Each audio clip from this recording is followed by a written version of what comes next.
40 contenders. 7 rounds. The road to the Coke Series ends here.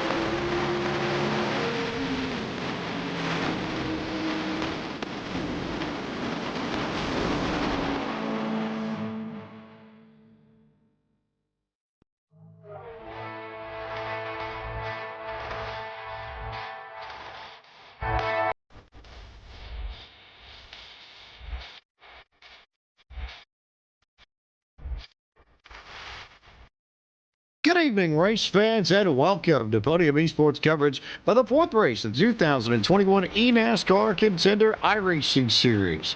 Live tonight for the virtual Nashville Superspeedway in Lebanon, Tennessee.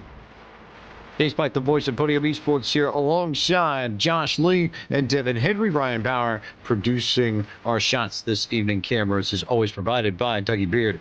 Gentlemen, when we hit halfway in tonight's race, we will also be halfway through this 2021 eNASCAR Contender iRacing Series. And as we enter this point of the season, Josh Lee, we've seen some standouts like Donovan Strauss rise to the top. We've seen some standard names fall towards the back of the pack, and maybe a few surprises as well. Coming into tonight, there are 9 drivers that were in the 2021 eNASCAR Coca-Cola iRacing Series that currently sit below the top 20 in points. So there are some familiar names they're going to have to start digging if they want to return to the Coke Series for next season. And also talking about that, on the flip side, there's a lot of new faces who are above the cut line right now, who are trying to get either back into the Coke Series after not being in it in 2021, or trying to get into the Coke Series for the first time, who are finally being above that cut line. They still have a long way to go and a lot of nerves to deal with, as this is really going to be the catalyst race of who's going to stay above the cut line, who's going to have that momentum, and who's going to be fighting from the back. And tonight we make our first ever stop to the Nashville Superspeedway. This circuit only joined iRacing's roster of tracks in June, and it was home of the All-Star race for the Coke Series this season with the next-gen cars, but it's never been featured in an official eNASCAR series. So a debut track this evening, a first time here this evening, and Devin Henry, that means we could see a few surprises. This is arguably the biggest wild card of the Contender Series campaign. Exactly, because not only has no one raced here at this top level of the series in these kinds of cars, but these 40 have never also raced each other at a track like this. Everyone, I keep hearing it, it's Dover's big brother, because it's concrete and owned by the same people, and maybe because you can get into a mess coming off of turn 2 down the back straightaway, maybe we'll send some guys flipping. Maybe that's why it's Dover's big brother. But what I'm expecting to see tonight is the curiosity among these crew chiefs and also the drivers themselves. With fresh rubber on the inside, that's the way to go, shortest way around the track. But we've had so many long green flag runs in the series. Once we get a stretch going, how will these drivers adapt? Change their cars, change their style? Are they staying on the bottom? Are they moving a lane up? How do you adapt in a race like this at a track that we just have not seen this combination run at before? That's what intrigues me the most here tonight. And this is an intriguing combination so far as banking goes as well. We went to Homestead and that had 20 degrees of banking, and we didn't really see a lot of racing up on the top crew. But Autoclone 2 weeks ago, they were bottom, top, middle, all over the place. So I wonder if Nashville maybe falls in the middle in that sense, just like it falls in the middle of the calendar that you see on your screens. Dover, Darlington, Texas, the next 3 weeks after this, and those 3 races combined with tonight's race will round out the calendar for 2021. Here's a look at the live point standings. Keister, Honeycutt, Bias, Reynolds, and Olot, your top 5 entering this evening. Drivers right near the bubble include Dylan Alt, Kyle Pennell, Colin Bowden, Zach Nichols, and Brandon McKissick. Josh Lee. And taking a look at a lot of those names in the top 20, I mentioned it, a lot of brand new faces. Donovan Strauss trying to get back up into the Coca-Cola iRacing Series. Parker Retzlaff trying to get there. Garrett Lowe trying to get back to that point. Same thing, Femi Olot, one of the top drivers currently of the drivers who were racing this season in the 2021 eNASCAR Coca-Cola iRacing Series. You look down past the top 20, and you start to see, like you mentioned, James, a lot of familiar names. Anthony Burrows is down there. Justin Bolton is down there. Blade Witt, Jordy Lopez Jr., Liam Brotherton, Jake Matheson. You got Daniel Eberhardt down there. Shearburn, Schoenberg, and more drivers going down into P40. Ashton Crowder right now way in the back, having to make multiple Hail Mary passes to get back up into the eNASCAR Coca-Cola iRacing Series. There are the point standings. Here's the track, courtesy of our friends of Google Earth. We're about 30 minutes to the east of downtown Nashville. Devin Henry at a track that's not quite a short track, but also not quite a mile and a half either. Yeah, I mean, it's hard to call it a short track. It's hard to call it an intermediate mile and a half because it isn't. 1 1/3 mile of a track here, and it's almost like some sort of a bowl. On the front straightaway, you have banking. On the corners, you have 14 degrees of banking. On the back straightaway, you're still almost turning that car to the right with 6 degrees of banking down the back. And this is almost like when you come into that bowl, when you try to make those moves on corner X or corner entry, it just makes it a little bit different. And of course, opening back in 2001, it's still somewhat new to the racing world. The surface isn't horrendous by any means either. So a lot of opportunities at this track to make the pass work. Tonight we go for 167 laps, just over 223 miles, and 45 miles an hour down on pit road, about 65 to 66 laps your fuel window. So you're looking at 2 stops and maybe 3 if we get a green one checker. 5 sets of tires available to these drivers in pits. Your pole record here for the cars of the NASCAR Xfinity Series, just over 166 miles an hour, set by David Stremming. Time to turn our attention to the starting grid and tell you where your favorite driver is beginning this evening. Donovan Strauss will pick up right where he left off 2 weeks ago, from Victory Lane and Auto Club to the pole here in Nashville with a 29.947 second lap. He'll start alongside Parker Retzlaff. Jake Nichols and Caden Honeycutt will roll off in the second row. Colin Keister will start the 5th spot. 6th of the grid belongs to Jordy Lopez. Brian LaPrade, Taylor Hurst, pair of Lockdown Racing machines going to start on row 4. A pair of Dead Zone Racing drivers as well going to start on row 5 with Kyle Peddle and Derek Bordeaux. Chris Shearburn, Santiago Tira is going to round out the top 12. P13 give it to Seth the Merchant alongside Blake Rentals. Ashton Crowder and Femi Olot make up row number 8. Derek Justice, Brandon McKissick, row number 9. Cody Bias and Michael Cozy Jr. complete the top 20. Nicholas Shelton rolls off from the 21st, while Garrett Lowe starts to his outside. Zach Nichols and Malik Ray starting in 23rd and 24th. Casey Tucker and Alan Bowe's going to share that 13th row. Blade Witt, one of the drivers on the outside, looking in alongside Ryan Doucette, with Colin Bowden and Dylan Alt going to round out the top 30 on the racetrack. Row 16 made up by Anthony Burrows and Jake Matheson. Liam Brotherton and Brian Mercurio alongside each other in row 17. Christian Pedersen in row 18 alongside Blake McCandless. Daniel Everhart and Brad Davies completing the starting grid for tonight's race. Here's a look at the weather for this evening. Air temp in sim is 86 degrees Fahrenheit. Track temp 99 degrees Fahrenheit.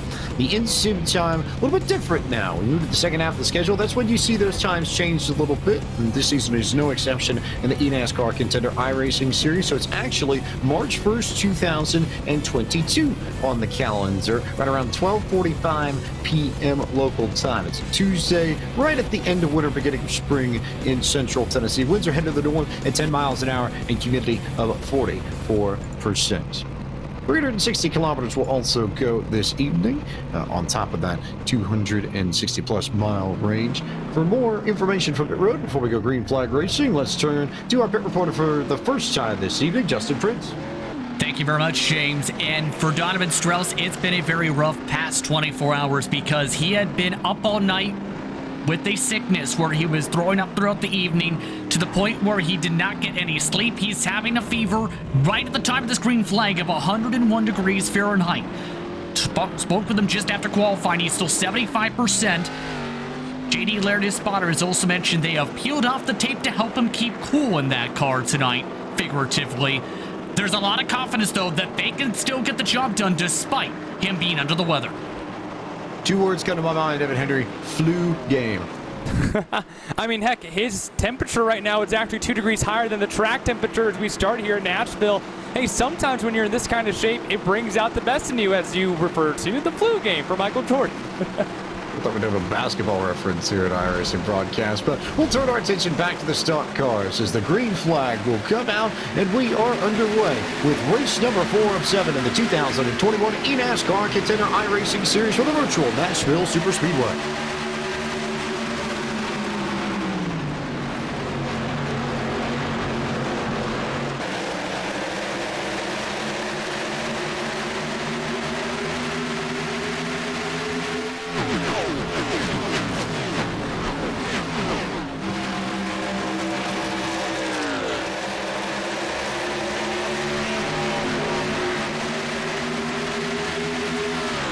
Donovan Strauss in control in that first lap, and look how quickly this field has sorted out into single file racing. Everybody just about in the top 10, nose to tail, and you have to go all the way back to Santiago Gutierrez and Seth the Merchant fighting for 13th and 14th on the racetrack, Josh Lee, before you find cars door to door. And here's one of the comparisons you can draw the Nashville Superspeedway to a short track. Everybody preferring that inside line. There is something to talk about when it comes to the middle and outside lines at this racetrack. They are usable, but at one of the top levels of eNASCAR competition, it becomes very difficult to make those lines work because you're honestly relying on drivers having worn tires or a worse car setup than you. So with everybody running the bottom right now, everybody feels pretty even with one another as we take a look at the new number 35 of Brian LaPrade. Brian LaPrade, hometown driver from just outside of Lebanon and Manchester, Tennessee, and would love to have a good finish at his home racetrack. He's had a strong start to the season, currently scored in the 13th position in points, would be in the Coke Series if the season ended today. But of course, David Henry, long way to go, and a long way to go in this race as well. And Briar had that Nashville t-shirt on too. You could feel the hometown feel. And for Briar LaPrade, you know that he comes here, he wants a good finish. He wants to show up that t-shirt here in the booth when this race is over. So for a guy like Briar, this is where you want to do good, not just because, well, you're only 16 points above the cut line, so a good finish is necessary, but you know, this is one of his favorite tracks. It's his home track. He wants to come out here, do well, show off himself, show off this track. Keep an eye on him. Here's a look at Colin Keister, who's just ahead of Jordy Lopez Jr. And I would say you look at Lopez, it's been one of the prevailing stories, and not in particular him, but the whole Logitech G Altus Esports operation just has not had pace in the first 3 races. All of their drivers currently below the cut line. Lopez faring better than most of them, but they need a big boost. They need to step it up, and that's going to have to change starting tonight if they want to have any shot of making the Coke Series by season's end. And a good start for Jordy Lopez Jr. as well, which I think exactly what he needed. But talking about good starts for these drivers up at the front, James, top 10 completely unchanged from when we dropped the green flag just some odd 6 laps ago. Blake Reynolds, who sits P11, currently up 3 spots from where he initially started the race. The next 3 cars down from there, Shearburn, Tires, and DeMerchant, all lost 1 spot. And there is the famous Winston-Salem, North Carolina's Taylor Hurst lean as he goes down into the corner, straightens right back up for the straightaway, and is undoubtedly going to do the same in here into turn 3, and yes, he does. Lean back, lean forth, lean back, lean forth. Twin Cities native working his way through the field and currently just sort of riding around in P8 at the moment, which is, from what I can tell, David, what most of our leaders are trying to do. I feel like we're seeing a lot of these strategies pan out very quickly, and this race no exception. Michael Cozy Jr. now we ride with from Hagerstown, Maryland. He currently just on the edge of the top 20 in 21st, looking for a way around Cody Bias, who in turn is trying to get around Brandon McKissick. And Cozy wearing the number that won the first ever race here at Nashville Superspeedway, an ARCA race back in 2001 by Ken Schrader. So if superstition serves well, then Cozy might be able to jump his way through the field throughout this race. But with everyone just lined up single file, I think that the crews probably expected this, at least to an extent.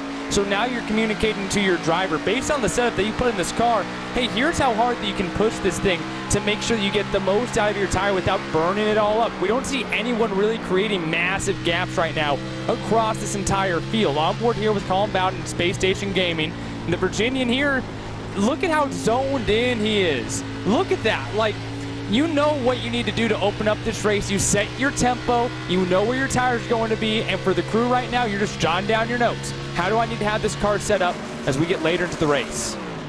a little bit of a similarity to Brian Schoenberger, that he's certainly more up on the wheel than most drivers would be, is Bowden, but maybe a little bit more calm, cool, and collected in his case is Bowden, who is like a lot of other people trying to find some sort of speed, currently in 32nd at the moment, as you get a good look at the field coming underneath the flag stand to complete lap number 10, work their way towards lap number 11. Strauss still in control of this, but yeah, everybody running single file at this point, moving to Santiago Tours, originally out of El Paso, Texas, looking for a way somehow, some way around Chris Shearburn, and he is the first driver that is currently just on the edge of the top 20. Following right behind Shearburn there, trying to get a little bit closer to that top 10 as they'll race back across the start-finish line. You can see Seth DeMerchant, that Logitech G Alta C Sports Toyota Supra also trying to get into the mix. There's Chris Shearburn, so close to making the playoffs in eNASCAR Coca-Cola iRacing Series competition in 2021, and unfortunately could not do it. It came down to points for him to work his way in and couldn't do it, and then unfortunately facing the relegation and is now fighting out of the Contender Series. But a good start for Chris Shearburn, trying to continue that and be right back where he was in 2021 in the Coca-Cola iRacing Series. But as they continue to run, James, everybody is still running that exact same line down the bottom, still running fairly single file, as we see a couple of drivers starting to make passes, but right now it's looking a lot like Martinsville. Everybody at the bottom, or I should say, more topical to what we've seen this season, more like Homestead was. Not until you get back to Derek Justice and Fabiola. There's a side-by-side battle for position in 16th and 17th as we hide on board with Blake Reynolds, at least for the moment. But there's a good look. There are your two cars that were side-by-side for a moment, and then Ola and Justice there now in tow. And Justice jumps ahead of the fifth place man of the point standings, entering this evening and up into 16th. And the biggest mover right now is actually Dylan Alt, and even though he's kind of outside the top 20, he's still working his way up as he's side by side with the number 44 machine of Zach Nichols. You know, the Sacramento kid, I've always wondered when it comes to big races like this. Most of these guys are out on the East Coast where it's 9:19 in the evening right now. For someone in Sacramento where, I mean, honestly, if I was racing like this, I'd have to like move my dinner time around, have to figure out a new time to eat and things like that. I've always wondered at this level of eNASCAR, does it matter or make a difference, or at least mentality-wise, being on the West Coast where the sun might even be setting right now, and then being on the East Coast where some people are going to bed. But Dylan Alt looks ready and prepared for low-line racing. He's the only guy who's moved up more than half a dozen positions in this race, but still a lot of work to do after his qualifying effort. Good look out of the man out of Sacramento, California, who is just behind some side-by-side action, or at least a little bit. It seems like most of the battles that we've seen there side-by-side are right around that P15 to P20 range. You get a good look at some of the scenics here at Nashville. As the drivers continue to click off laps, let's go back down to pit road and head to Justin Prince. Justin.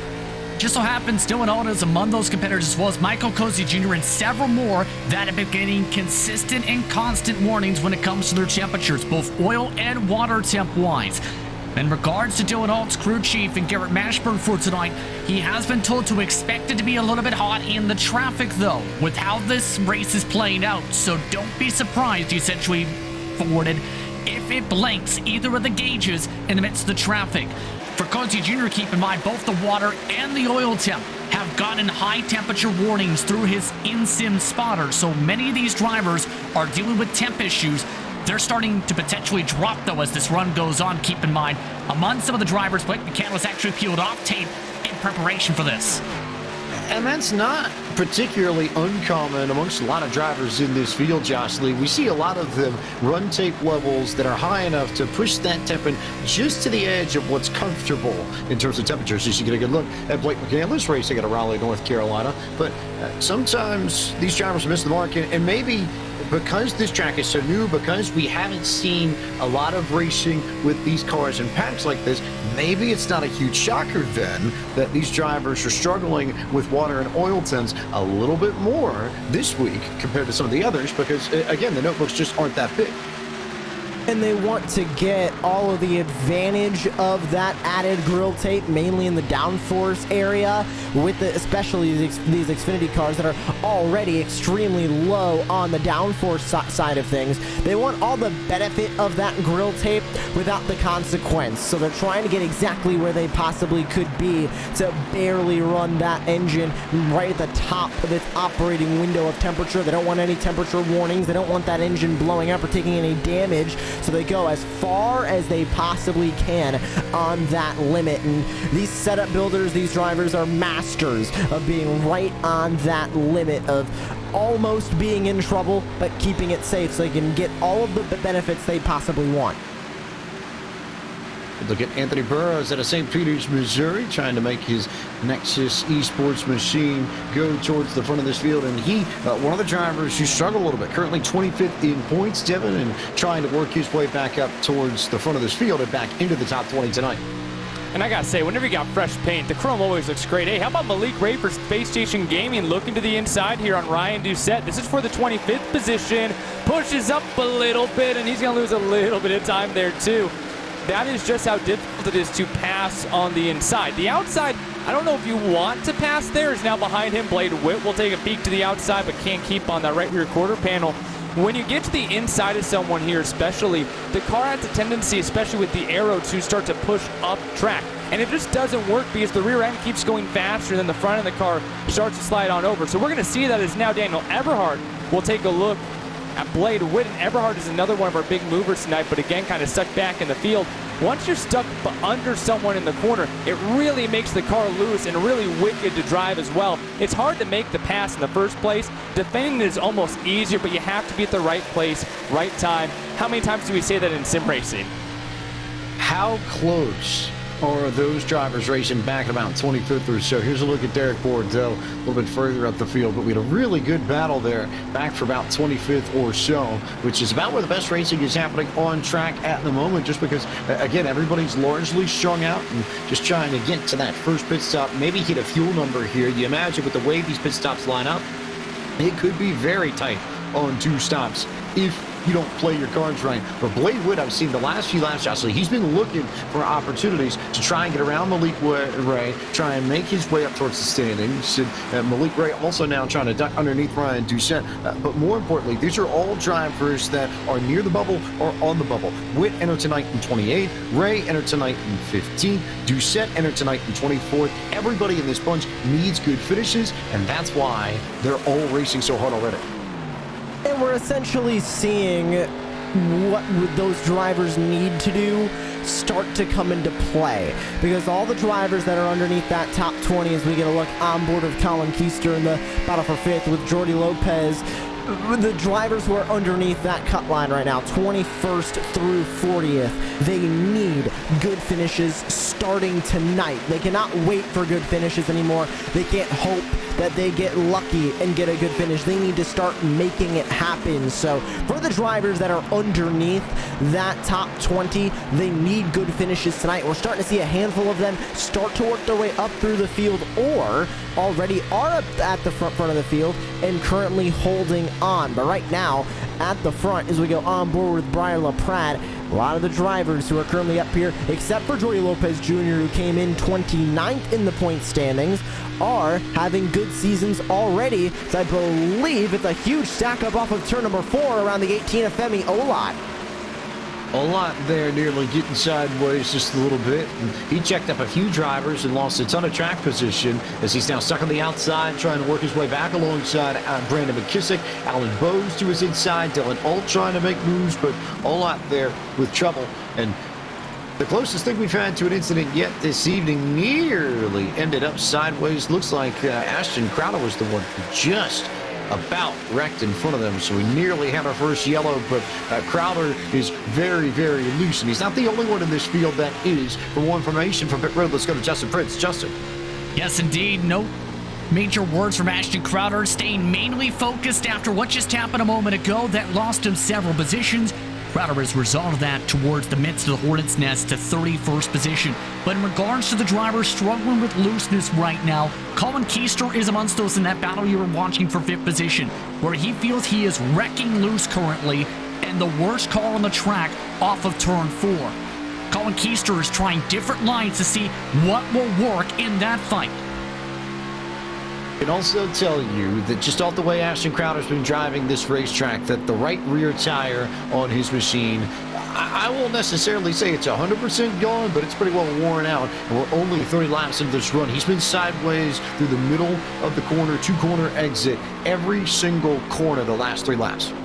That car is looking demonic at this point.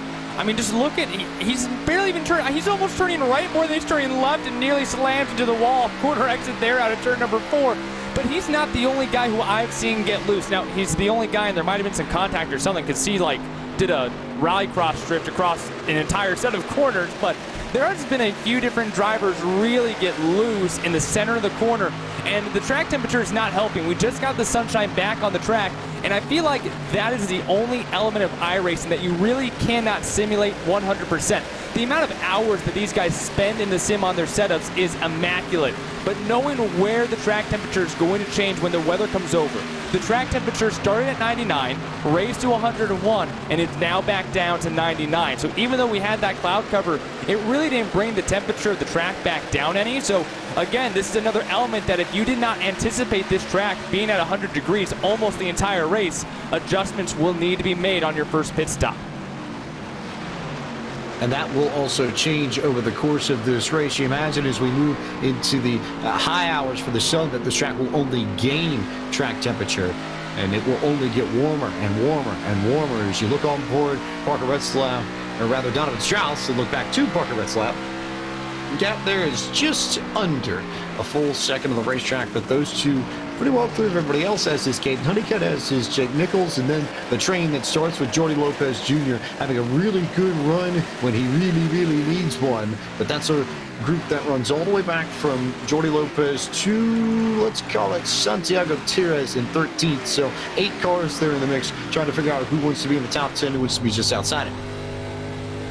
We go on board now with Santiago Tires, who tries to work his way more up through the top 10 as he still sits P13, exact same spot last time we checked in with the 17, following the 04 Derek Bordeaux. Side-by-side moment with Taylor Hurst and Colin Keister up at the front of this line, with Blake Reynolds starting to get into the mix as well.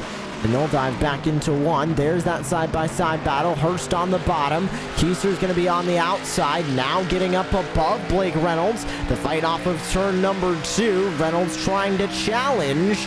And Keister getting a great run off of turn number 2. But they dive back into 3. A calm Blake Reynolds trying to work his way around Colin Keister. He will clear the very similar-looking red and white number 8 off of turn 4.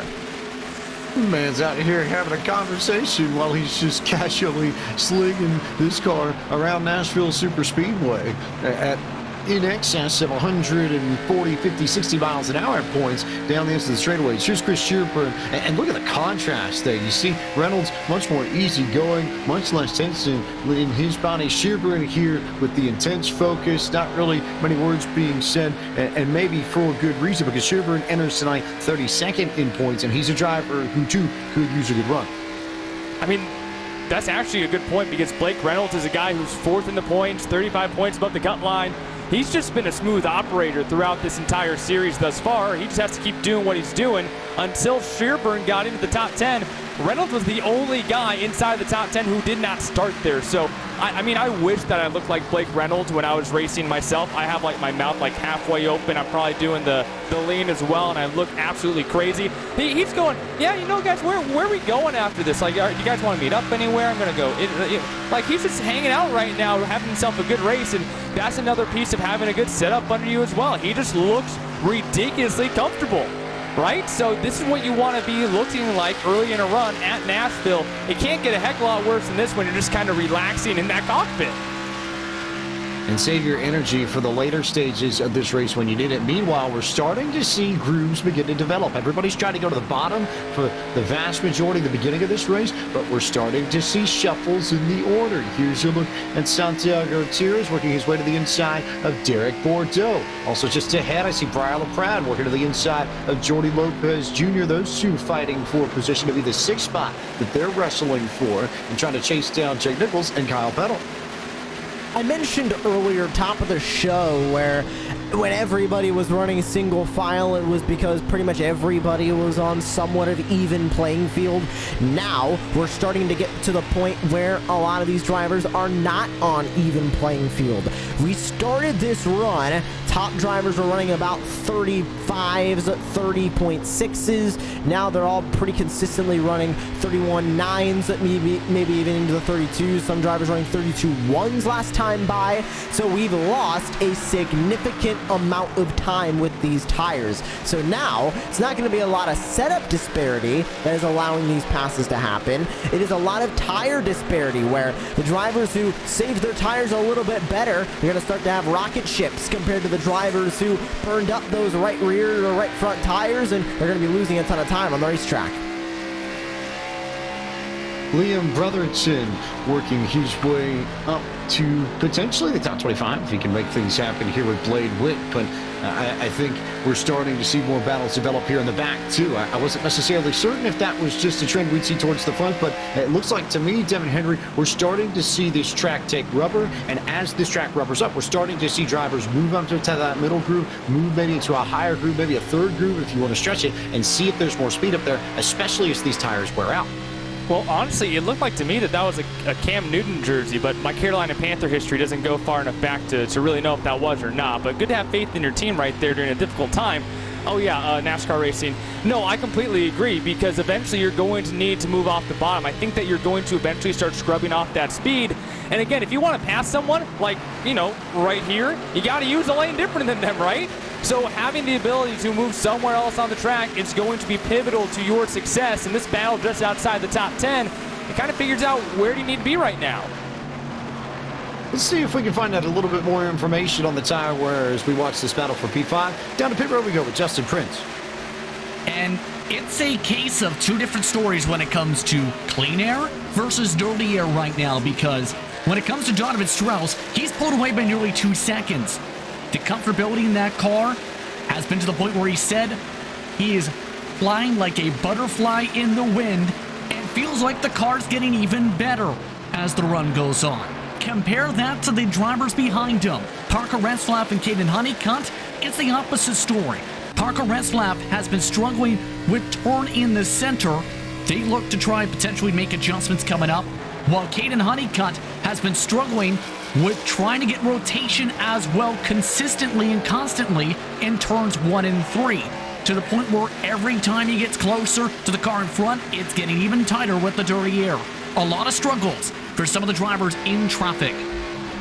The dirty air playing a much, much greater role in this race than I think we've seen in maybe any of the races so far in this 2021 eNASCAR Contender iRacing Series. Meanwhile, Donovan Strauss, I think the operative term is float like a butterfly, sting like a bee. Josh Lee, something to that effect. And in fairness, the Space Station gaming car is black and yellow colored, so if he wanted to sting like a bee, he certainly has the car for it in that sense. Definitely looking quite bee-like. Reminds me of the old Pittsburgh Steelers throwback uniforms. Give me a little bit of those vibes. More black than yellow, but that is one sharp-looking Space Station gaming paint scheme. And JP mentioned top of the show over Donovan Strauss having a pretty big fever coming into tonight, being up all night with being sick and not getting a ton of sleep or any sleep at all. Looking great down there in that car right now. It could have had me fooled if he would have slept 12 hours last night, leading the race by 2 seconds. A great car under him. He doesn't need to work too hard. He's just out there on a lovely Tuesday evening drive. You know it's got to be a struggle, though, for anybody with a fever. You know how tough it is. And I know in cases like this, I would not even want to be touching my sim trying to race if I were him. So I think it's a great testament to the strength of Donovan Strauss that he's not only racing under the weather, but leading under the weather, and by a significant margin as well. Here's Derek Bordeaux, currently in the 12th spot, looking at the battle between Santiago Tires and Jake Nichols just ahead of him. Nichols, of course, driver in the Coke Series last year. Santiago Tires was in the series 2 years ago, was booted and lost out on a spot last year, didn't finish high enough in the Contender Series in 2020, and now is trying to race his way back into the Coke Series for 2022 here. And Nichols attempting to use that outer lane to gain a little bit of a run. And honestly, he could pinch Tiers if he wanted to, and that would really unsettle the 17, but there's no need to get a little bit crafty. Only 47 laps into this race, so for now he'll forfeit that position and slide back a spot to P11. And Bordeaux, though, is going to be right up on that rear bumper. And again, are you going to be able to use multiple lanes? You even see here trying to make that pass. Bordeaux kind of slides up in the center of the corner, but just that outside lane does not have the momentum for Nichols to really blast off the corner and really be safe from another attack. But Bordeaux will decide to holster it back up, set fire again eventually. So you can kind of see them moving off that innermost part of the inside lane. I'm curious if they continue to float up as these tires continue to wear off. Be curious to see whether or not Bordeaux can make this pass from the bottom, or whether or not Nichols has the ability to pinch him down from up top. That's something I think we'll want to watch over the course of the next 20 laps or so. We're not terribly far away from our first window of pit stops, but that information could be crucial if we get towards the end of the race, because I would imagine somebody would just slide up high and hold that top lane and keep people from being able to completely wind up the car on corner exit. As we get a good look at Parker Retzlaff's machine here, just riding in P3, but look at that, a little bit of damage to the right front of his Toyota Supra. Wondering how that damage got there for Parker Retzlaff, but Petal able to get up there, and he hit the wall. JP, what do you got from down on pit road?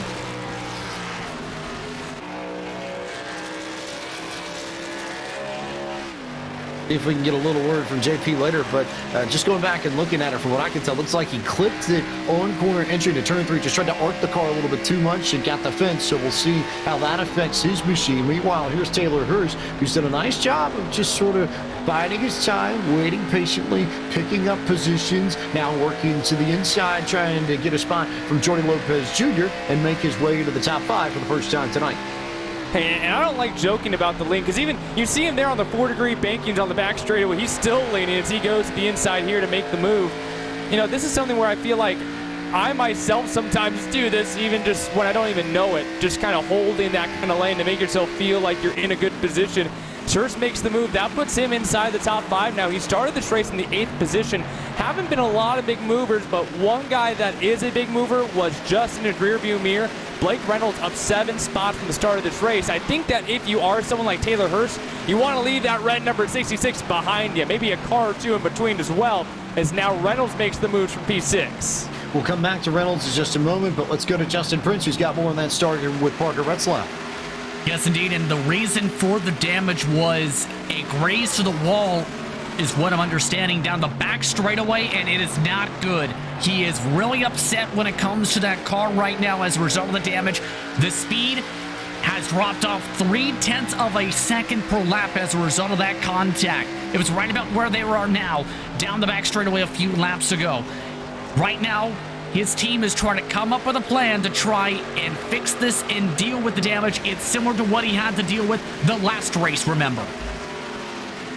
And you can see it already is affecting him just a bit. He's lost positions to Honeycutt, to Hurst. Blake Reynolds now to his inside. Jordy Lopez looking there. If he gets freight trained and stuck up top, he can slide all the way back to about Chris Schuburn and Santiago Tires. That's what the first gap in this field is. So Retzlaff may go all the way from 2nd back to 10th by the time this all settles out. One driver pitting from the back, Ashton Crowder, is in. He's hit the wall again, it looks like, out of turn number 4, and he is now out of the car. So that's unfortunately going to be night done for the 98 of Ashton Crowder. But talking about pit stops, fuel window 66 to 67 laps. We're going to be expecting some drivers into the pit lane here in about 10 laps, James. And I think we're going to see a couple of drivers from the mid-pack maybe try and run a different strategy. Hearing some calls of pitting from a couple of drivers now through the middle portion of the field. Who's going to go for that wild strategy, and will it work? Shearburn's going to be the first one to hit pit road, as I believe Garrett Lowe trying to get in, spinning on the entry. He will make it into pit lane. He was so sideways and just about out of it, and it was very close there. But pit stops beginning here on lap 55 of 167. So differences in strategies beginning to line up. Justin Prince, what do you have for pit road? Well, when it comes to that entry, you just seen a glimpse of with Garrett Lowe. They say they are very lucky when it comes to how close they got when it came to that cone. Kyle Petty is now also coming on, and this time by. Their camp is very happy with the speed. They feel like they're one of the quickest, in fact, the quickest car on the racetrack outside of Donovan Strauss currently. Blake Reynolds has also been very happy with his 66 machine. He peels on in, as well as Caden Honeycutt and a whole host of cars. Several competitors have been talking about trying to balance the right rear tires a bit better with this respective run. Here in lap 57, majority of these drivers. Donovan Strauss, meanwhile, who, mind you, is confident this long run and pace continues on, all while Jordy Lopez and Taylor O'Hurst also duck in. Derek Justice is also coming on in this time by. In regards to Justice, he felt at one point he may have picked up some damage from the contact with Ashton Crowder. His crew checked that, no damage came on through. He's been trying to get himself back into a rhythm. All while the rest of the drivers continue to pit, here comes Donovan Strauss to peel on in. Right now, that camp is very confident. Boyd Hogan has been cheering him on this entire night so far. He has been happy from the drop of the green flag and feels he's got the speed to win this race and then some tonight to become the first multi-team winner of the season. He'll come on in this time. And everybody in save for Blake McCandless, the one driver who's going to hang out on the racetrack, and I suspect Blake is going to be the one who's going to try and stretch it the length of the fuel window and go all the way to lap 67 and try and make this a two-stop race. So now all eyes on the fast Chevrolet Camaro for Kligerman Sport of Blake McCandless to try and see if he can stretch this out for another 7 laps or so.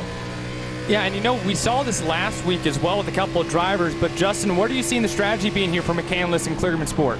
Well, keep in mind, he entered tonight with, is there less than 0% confidence? Because he did not feel confident about this car. Let's put it that way when it comes to the pace. His thought right before the pit window opened up was essentially, let's try something different. May as well try something with strategy. He phrased it like that. He is also pumped up. He's just led a lap. He feels his life is accomplished. He feels like he is happy because he's led a race as a black stripe. Now it's the matter of, will he get the luck he's looking for? I love it. Accomplishment of dreams achieved and all that sort of stuff, racing the eNASCAR Contender Series. We're, I suppose, dream makers here at iRacing. We'll keep our eyes here on McCandless. At this stage, he's about 20 seconds ahead of Kyle Petty, who currently is scored as your second place driver. But as it stands, McCandless still in control of this. And maybe, just maybe, gonna make it also a note there. Josh Lee, we've seen that wheel a time or two before, but that's a pretty special wheel that he's got underneath him. As long as it works, it can be used. I mean, we talk about Timmy Hill, NASCAR Cup Series competitor, former eNASCAR Coca-Cola iRacing Series competitor. Up until this year, I don't believe he's even upgraded it yet, using a Logitech G27. So as long as it works, in that case, the Driving Force GT, it can be used. And Blake McCandless trying to get to the top step of eNASCAR with that wheel. As you can see, the worn tires are starting to show for the 15, as there goes everybody right on by, trying to get all of their laps back. The last one there was Mercurio. He'll have Bowden, Burrows, Nichols, Tucker, and Pedersen still to come, as he's going to try and stretch this as far as he possibly can. Donovan Strauss with a 31 flat last time by. Blake McCandless last time by a 32.3.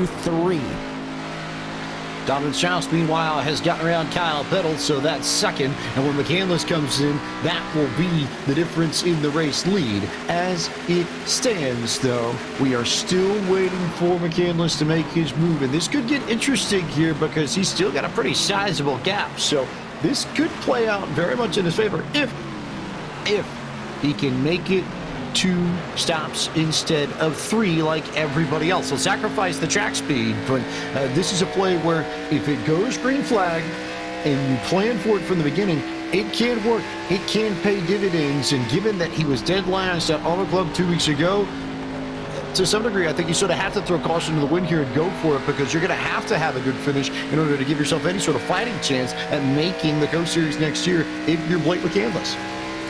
And you saw last week at Auto Club where Ashton Crowder had an issue, and so he attempted the strategy, didn't work out for him. Here, I mean, it's all or nothing, because why not if you're Blake McCandless and company? You know that you need to make up points to the point where you're 18 points below the cut line, right? So I'm going to come out here, and I know that I need to have a good finish. What is he losing right now, though? Obviously, having those older tires, he is losing monumentally a ton of time to everyone else in the field.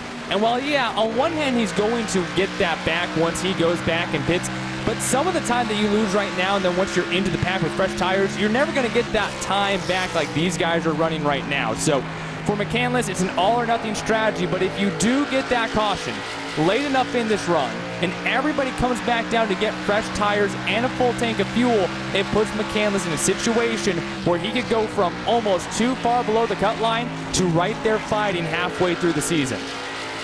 Here we are on lap 67, so in theory, if McCandless is making this a 2-stop race, the window is now open for him to come down pit road. The question is whether or not he decides to do just that. Survey says no, he's going to stay out and try and stretch this even further. So this is now more about the caution game that Devin just referenced, Josh. It's that more so than it is trying to hit the gaps and hit the marks. And he was just saying anyone want to do the caution dance right now, so McCandless looking for a yellow flag at this stage, but this is going to be a risky strategy. Of course, James, we talk about that 1 or 2 drivers who go for the risky strategy, and it didn't work at Phoenix, didn't work at Homestead, didn't work at Auto Club. Maybe Blake McCandless has figured out something that we haven't, and the risky strategy might actually end up working out, because Donovan Strauss, even after about 9 laps since he came into his pit stall, is still only about 15 seconds back from McCandless. That is still a pretty substantial gap even after green flag pit stops are over. It's not bad. It's not bad at all. Something that definitely could last. It's going to fade, of course, as this race goes on. They're going to make up the gap in the distance between pit stops. Meanwhile, here's a good look at Garrett Lowe, who currently rides in the 13th spot. He's just behind Brian LaPrade, Chris Schubert, and Derek Bordeaux. Cody Bias just ahead of this group, so this is his 9th, 10th, 11th, and 12th we're watching. Garrett Lowe up 9 spots in the beginning of this race, so a good run so far for Lowe to get himself in a decent position out of North Carolina. So if he's able to continue moving his way through the field, a caution would definitely kind of mix things up, because you see a couple of guys who've been running through the field. First of all is Lowe, one of the guys who actually utilized the outside lane a little bit earlier on in this race. But then you look ahead towards Cody Bias. We haven't really mentioned the 27 car all the night. He's up 10 spots. He's put himself into the top 10 based off of a quiet yet consistent run to open up this first stretch. You go down pit road at the right time, and now the 27 has his team inside that top 10. Besides that, in the top 10, besides obviously Blake McCandless, you also have, looks like McCandless down pit road as well. So there goes McCandless' strategy. But if we continue to stay green like we did at Auto Club, he could do this again. Not a problem at all, so long as he stays on that lead lap once everyone comes down onto pit road. Again, he is waiting for that perfectly timed caution. He doesn't really have anything else to lose. Dustin Prince, we just saw it. Here's Blake McCandless coming out of pit road, the only driver who's going to try and make this a 2-stop race. And as you guys discussed, it was essentially the thought process from McCandless as he came out of the box. What do we have to lose? He ended up nearly running out of gas, keep in mind, though. He felt nervous about making it the distance to his pit stall, but he kind of made the half-joking quip. We qualified towards the back to make sure I didn't run out of fuel down the pit lane. So Blake McCandless trying something different. The downside is he is now last on the track. The next car is 16 seconds up the road. And maybe of note, maybe the more important thing here, and it'll help that the 15-lap difference in tires plays in his favor, but Donovan Strauss is right there. He's only maybe, call it 4 or 5 seconds ahead of your race leader. So McCandless may have to worry a little bit about making sure that he stays on the lead lap over the course of this stint, unless the difference in speed is great enough to keep him ahead of Donovan Strauss and just out of his reach. We'll take a look at lap times as they come across the stripe. McCandless is first fast lap after pitting at 30.5 and Strauss at 31.2. So that suggests to me that McCandless will at least stay on the lead lap, but so many of his eggs, not just for this race, but arguably his entire Contender Series campaign, now rests on this strategy and whether or not we either go green the rest of the way or we get a caution at the right time.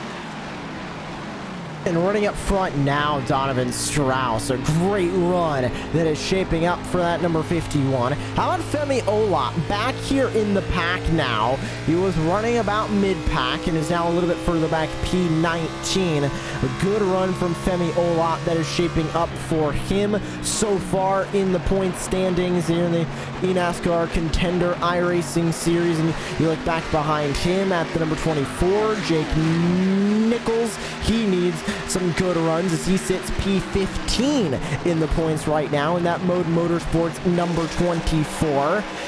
For a lot of the drivers who sit 11th through 20th, Bose, LaPrade, Shelton, Bordeaux, Nichols, Altz, Petal, Bowden, the other Nichols, Zach Nichols, and Brandon McKissick, they all need some consistent runs as they all sit close to that cut line as we go on board with Ryan Doucette. Personal favorite shirt of mine he's wearing. He's got the Gravedigger shirt on. I was about to say, how many world championships are we up to now? I believe we are at a grand total of 6 in total for that team, maybe 5. I believe it's 5. Something, but long story short, there are a lot of world championships for Gravedigger. We'll see whether or not Doucette can dig his way back to the front. Good battle here that we are watching. Really tough fight with Brian Mercurio, who's trying to use of the Jersey power to get clear. Ryan Doucette go after Greer, South Carolina's Malik Ray, who's next up on the track for him. So this is 26th, 27th, and 28th that we're watching. And then you've got Ryan Doucette, Colin Bowden, Brandon McKissick, Zach Nichols, all right around 30th, just behind this group. 90 laps to go, guys, and if I'm Cruz, I'm thinking, okay, when's this next stop going to happen? Because I think what's going to ultimately be important, of course, it's hitting your marks if you come down pit road and we remain cautionless in this race, but this line continues. I mean, we're all just running on the inside right now, right? You got to have a run on someone to make a pass. What better way to get a run than, let's add some tape to the front of it. Granted, everyone's already almost been overheating in this race. What do you do with air pressures? What do you do with some right rear wedge on this next stop to adjust and make this car faster depending on when that next pit stop is going to fall? And for some of these guys who are below the cut line, I might also start considering what risk can I take when we come down pit road next. Whether we lose spots or we gain spots, all I know is that we need to gain spots. One thing that I'm glad that we've not talked about on the broadcast so far tonight is drop weeks. Because after tonight, we only have 3 more races to go. But the majority of these drivers are not concerned with that drop week yet. They just want to go and get themselves good finishes. Right now, Colin Keister's one of those guys who doesn't even need to fathom what's going on with drop weeks. Phenomenal finishes to open up this series, and right now sits 53 points above the cut line. And again, even though he started a little bit further up in this race, in the 5th position, he's fallen back to 14th. This is where having a great, consistent beginning to the season allows you to have a quote-unquote off race, if you want to call it that, like this, where he can be in 14th and he doesn't need to stress about it. Yeah, you want to be in the top 10, but you don't need to stress about this finish right now for these guys up front. It's so wild to think that this would be Keister's drop right now. He's currently in 14th. His worst finish of the season so far, 7th, Josh Lee. 7th. crazy, the season that is ramping up for a lot of these drivers in this field as well. You talk about Colin Keister, who currently leads the points. You talk about Caden Honeycutt. He's having an amazing season so far. Cody Bias, another one of those drivers who just can't seem to do any wrong. Blake Reynolds, Femi Olot is up there. Garrett Lowe. Parker Retzlaff with domination towards the end of the race in Phoenix. He was able to grab that win away from Nicholas Shelton. And then Keister and Strauss, the last winners of the Homestead and Auto Club races. So if Strauss does win, it was mentioned earlier, it would be the second straight win for him and the first driver this season to have multiple wins on his stat book. So that's going to be huge for Donovan Strauss if he is able to do that. But we talk about race points leader Colin Keister. He has not really had any bad finishes yet this season. His drop is more like a good finish, a top 10 for everybody else.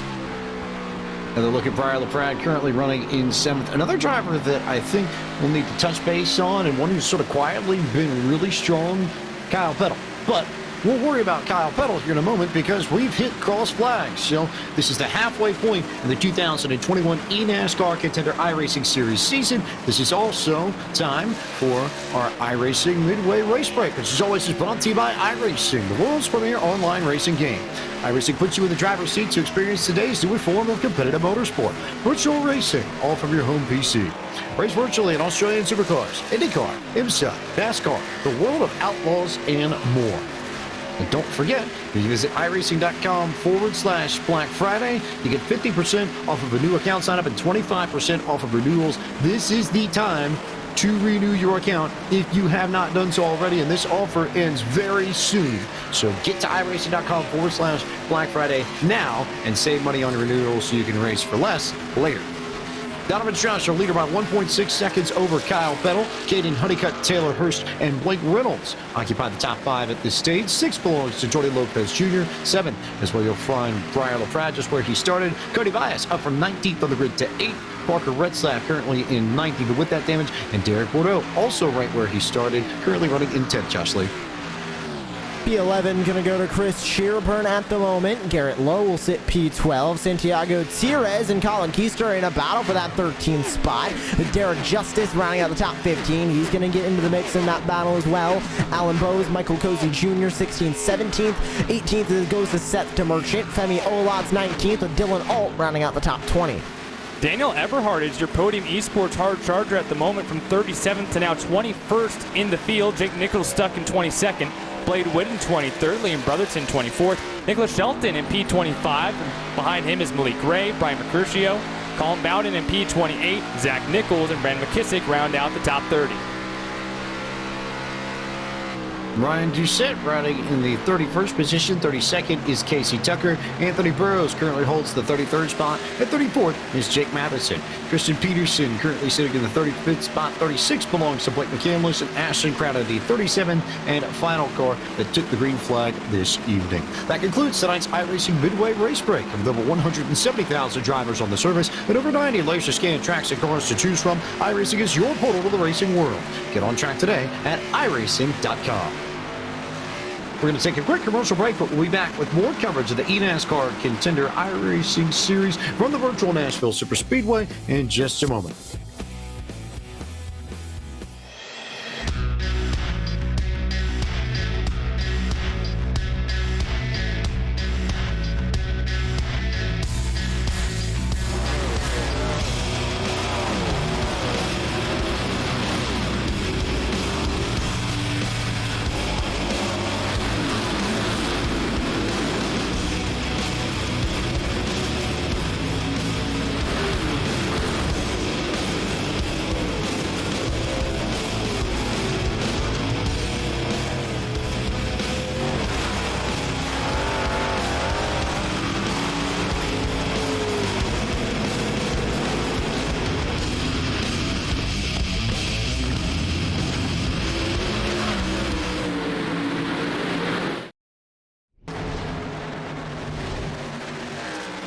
Welcome back to Podium Esports coverage of the 2021 eNASCAR Contender iRacing Series, the virtual Nashville Superspeedway. Race number 4 of 7 in the campaign. James Pike with Josh Lee, Devin Henry, and Justin Prince down on pit road.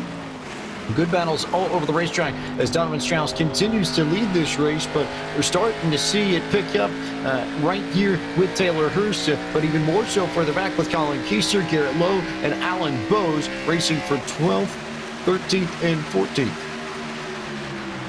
And they're going to continue this fight here. As you can see now, everybody getting into the middle portion of this stint. Everybody's starting to feel the effects of tire wear. They're up in the 31.8s, 31.9s, and this is really where those lap times are going to start to plateau. They're not really going to get any slower, but they're also not going to get any faster either. So they're going to stay just about right here as those tires continue to wear. Great onboard there with Garrett Lowe. You can see him getting a little bit loose off the exit of turn 2, having to correct it over to the right. And now Alan Bowes is going to try and go for that spot on Garrett Lowe. Look at Michael Cozy Jr. in that Logitech G Alta C Sports number 99.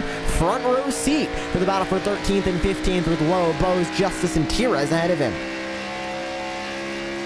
Starting to see this track really jumping. But again, this is also about the same point in the first run, Devin, where we saw drivers start to move to that top groove. Everybody wanted to stay on the bottom with the fresh rubber, but as everything began to wear out on these tires, everybody started to shuffle to the middle groove, the high groove, and now all of a sudden we're starting to see drivers really use all of this racetrack.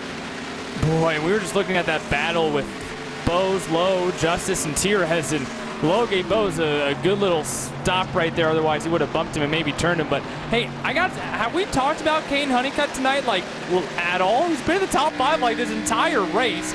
He's second in the points right now, and Honeycutt is another guy like Keister where you look out, if this is his drop week, which, I mean, he's still in 4th. I'm not trying to say anything here, but he's had a phenomenal run this season. He's looking great so far tonight, and I have to argue sometimes that it's races like this for Kane Honeycutt where very quiet yet very successful, where these are the ones that you look back on and go, yes, that was exactly what I needed to have a great run. He started this race in P4. He's still sitting in P4.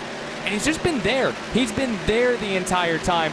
But right behind him, Blake Reynolds, this is the guy who's probably impressed me the most thus far. Started in 14th, now looking to take away that 4th position from Honeycutt. He's really been the only guy to make a plentiful amount of moves through a lot of really fast cars in difficult situations towards the front, and also run guys down. The front is the furthest gap between one another, and Reynolds has somehow made up those gaps, made the passes. That 66 has impressed me tonight so far. Well, let's go ahead and let's talk about the drivers we've not had the chance to talk about. So we'll go to your point first, Devin, and talk a little bit about Caden Honeycutt, because you're right. We haven't said his name a lot tonight, but he's also just been hanging out in the top 5 pretty much the whole race. Nothing crazy to this race, but it's been another consistent top 5 run, which is pretty much exactly what Honeycutt has been able to do. It's been top 5 or top 10 every single race in this campaign, just about. Worst finish, I believe, 11th, if my math is right. Well, consistency is exactly what all these drivers need, James. I mean, we've mentioned it many times before, where if you finish top 20 in every race, you have nothing to worry about with the points. You're pretty much guaranteed a spot in the Coca-Cola iRacing Series at that point. So if you're consistent, finishing top 10 every race, top 15 every race, if you can finish top 5 every race, you're going to be running for a Coke Series championship in the year that you enter. But if you can just finish consistently top 10, top 15, pretty much guaranteed a spot at the top level of eNASCAR in 2022. So Caden Honeycutt is looking like he is in a prime spot to where even with that drop, you might not even need to rely on the drop first of all, but even with that drop, he is going to sit as one of the drivers who gets locked in before we even go to the final round of the season.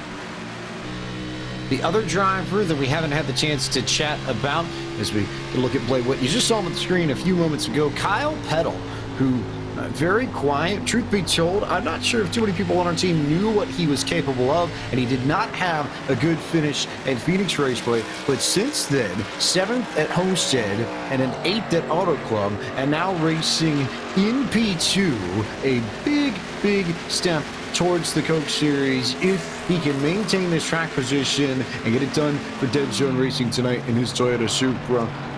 Maybe one of the larger X factors, I think, coming into this series. One of the lesser known names, but he is beginning to prove that he does have the speed to compete with the best of the best. And you mentioned how at Phoenix, it wasn't a great night for him. And ever since, though, having that consistency has allowed him to be 17th in the points. And this is the guy who at first was looking like could have gave Donovan Strauss a little bit of a run for his money at the very least. And Justin Prince, you're hearing that pedal right now is just loving life. Yep, that's exactly what Michael Gorilia mentioned when I asked him how he was feeling in the car just moments ago. They're happy in that camp because the car has been touched all race. It's more so for them managing the gap from behind.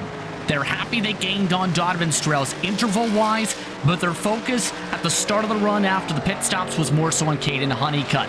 Speaking of Caden Honeycutt, it's kind of the opposite situation currently, where he is currently dealing with losing grip in that fourth position. Struggles for Caden Honeycutt in his car. Compare that to Parker Retzlaff, who's continuing to fight his machine. He is very much so not loving life right now, where he is hoping for a caution to get the damage fixed. He's just hoping to keep on fighting at this point. A lot of discussions to try and figure out what they will do there as he looks to the back end of that scary 27 or 21. Yeah, and it's not even spooky season now, and we're still just trying to hang on there, right, Devin? Yeah, I would say what's almost scarier than the back of that 21 car is that damage on the right front. I'm almost surprised that obviously it was a green flag stop, so you didn't spend too much time doing manual damage repair, but the fact that that's still causing so much aero holdup, that's just, man, I would be throwing my steering wheel at this point with how fast he was, the frustration. I can't imagine right now being in that cockpit, and sometimes you might have the gauges blinking at you, but it's been a phenomenal recovery in the sense that it is so easy to let something like that get to you. He was running well inside the top 5 guys when that damage happened from what looked like might have been some sort of just little brief hit, and he's not that far off his speed, but it's not, look at, that's like 4/10. That's so frustrating, but the fact that he has the mindset to keep himself in the top 15 right now, boy, is that impressive. Yeah, it's a very weird thing to think about somebody like Parker Retzlaff running in 12 and having a really, really bad day. At least by his standards, bad day. But then again, this is Parker Retzlaff we're talking about, who came into tonight 3rd in points. So your frame of reference shifts a little bit, because let's be honest, Josh, there are a lot of people, including Chris Sherbert, who we just rode with, the Beviola right here, who would love to take a P12 out of Nashville and go with it. It'd be a great finish for them, but not so much for Parker Retzlaff. Yeah, for Retzlaff, it's going to be a bit of a setback for that 42, but you mentioned Derek Justice. He walks away with a 12th place finish. I think he's even finishing 13th where he's currently running right now. He is going to be ecstatic about it because he comes into this race 24th in the point standings, on board with Blake Reynolds, another one of those drivers who, if he can get out with a good finish here, that's going to propel him for the rest of the series. 4th place currently in points, but he is not clear of that cut line yet. Once he exits here in Nashville with 3 races to go at Dover, Darlington, and Texas before the end of the Contender Series campaign, he's going to be looking like a lot better scenario for that number 66, and he can start to focus a little bit on 2022 eNASCAR Coca-Cola iRacing Series versus the Contender Series. The lean is still alive for Winston-Salem, North Carolina's Taylor Hurst, who I guess maybe taking some cues from Garrett Smithley in the lead stream. Excuse me, our camera is taking cues from the lead stream. So I guess, I don't know, maybe we're going to get a lap with a gyro cam here for Taylor Hurst, and maybe that'll get a little bit bigger as we go into the turns, and then maybe go back down as you go down the back straightaway. Let's see, does camera turn? There we go. So now we'll just have to wait and see how it goes for the rest of the lap, right, Josh? I guess we're going to find out. There it goes, right back in turn number 3 as Hurst tries to fight from 3rd. Ooh, look at Kyle Petto up in front, getting a little bit loose through the middle portion of the racetrack. But there goes the camera lean as well. Wondering if Hurst had a bit of a say when he put that onboard camera on his virtual race car. There goes the lean again. He's catching up to Kyle Petto as well. All right, I guess maybe we should stop rocking the forest here, and we'll let Taylor Hurst get on with this race. But again, a really strong run for him. And just looking through the running order, somebody who I think we need to go focus on a little bit further back, because right now I think he represents hardest charger. How about Alan Bowes from 26 on the grid all the way up to P10? Big run for Alan Bowes, who certainly is not going to complain about this after coming into tonight just sort of hanging around in the point standings in 7th, but this is one that he really is going to enjoy, and a finish I think he'll appreciate if he can maintain a track position here for the final 50 laps or so. And you can see him gapping Colin Keister right now, which is a mighty accomplishment so far in this Contender Series. But the last time we checked in on Bowes, we saw a scary rear bumper as he was going around Parker Renslap. That was for the 13th, 12th position, so he's even picked off a few more drivers since then. But guys, I think it's time we start looking at pit stops. One car heads down onto pit road. We have just under 80 virtual miles remaining. Nichols is coming down pit road. Some of the guys more towards the back of the pack. Looks like that was the number 42 car, Renslap, as well. So I wouldn't be surprised if we have some swings and some misses here, just because you want to throw something at this car to make a difference. I mentioned earlier, air pressures, tape. What do you do to make a small adjustment in this car to make it go faster? Might we see someone hit it out of the park on this and get themselves some extra positions and points? If these cars are coming down pit road, it means that the second window of pit stops is open, and that means it's time to go back down to pit road and get all the information from Justin Prince. A quick stop for Caden Honeycutt. He just backed out of the box, and he's elected to take the very short access road out to the box. Parker Renslap, he's been wanting major adjustments. It's been a struggle to figure out what they can do with that respective damage still hampering their machine. More drivers coming on in, this time by towards their boxes. Colin Keister very quiet throughout the race, as well as several of the other competitors, but many more rolling in. A lot of happy signs when it comes to the teams. Daniel Eberhardt, with how they've been handling drive-off on corner exits so far in the 90 machine in that respective camp. Also peeling on in towards the lane, Blake Reynolds, he's been staying relaxed and calm throughout the night, while others like Chris Sherburne, they've described their night as very boring so far. No other words to put it. The rest of the competitors now rolling their way towards some of the boxes right now. A few more have continued to stay out for now, except for Jordy Lopez. Donovan Strauss continues to chug on around. Keep in mind, he actually just mentioned moments ago, he is the race car. He feels he's the water temp. The water temp is me. That's how confident Donovan Strauss is currently. So he's gone from Rocky Balboa to Bruce Lee, and he's trying to be water now. So I'm wondering at this stage, which fighter is Donovan Strauss going to pull out of his pocket and reference next? Well, I mean, not to mention you also forgot the Michael Jordan reference that you threw out there earlier with the flu game, James. True, yeah. We got everyone. We got everyone in this for Donovan. I guess it's been a tremendous performance for him as he comes back down pit road, as does Brian LaPrade, as does Alan Bowes. Leaves us with 3 drivers who are on this strategy to pit, and then Blake McCandless, who's on that 2-stop strategy. And to cut in there, James, for a split second, some trouble for Taylor Hurstkamp. They ended up picking up a speeding penalty after a lot of encouragement from Robbie Fabril Jr. for how he had been performing the 74. He is now 1 lap down, and if anything, that may be trouble for how things could fare out for Blake McCandless, who will try and stretch things out for how the lucky dog could fare out. You see the frustration from Taylor Hurst. They were quietly amongst the drivers inside the top 3 before the pit window. A big hit for Taylor Hurst, who came into the night 12th in points, and makes wonder this could end up being his job. As you get a good look at his machine now, here's Blake McCandless, currently scored in the 3rd position. Anthony Burrows yet to come down pit road. Ryan Doucette looking, not coming down this time though, but everybody waiting on those 2. Jake Matheson, that would complete this 3-stop group, and then McCandless, who will try and 2-stop this race and could, in theory, make it if he decided to come in with the next few laps. But remember, he stretched that first run a little bit longer than the 67 lap mark that we calculated he needed to hit in order to be able to make it on 2 stops. So I wonder whether or not this one's going to be shorter, or whether or not he's going to stretch this one longer as well. And you can see the battle for the net race lead is starting to develop. between Donovan Strauss and Blake Reynolds as they sit 7th and 8th. Anthony Burrows comes into the pit lane. Wondering how long Blake McCandless is willing to stretch this. He's gonna have about 20 more laps from now that he can, in theory, stretch that fuel tank. Thing is, does he want to stretch the fuel tank that far? Caden Honeycutt currently holds the net race lead, still waiting on Matheson, McCandless, and Doucette to work his way into the pit lane. But once those three do, it will be Honeycutt back in the lead at the moment with pedal behind, and then Strauss and Reynolds starting to catch up. Doucette would be the next one to come. Blake McCandless is actually not terribly far back of Ryan Doucette, who's making up ground on the race leader as it stands. So we'll see whether or not Doucette comes in from the race lead or second.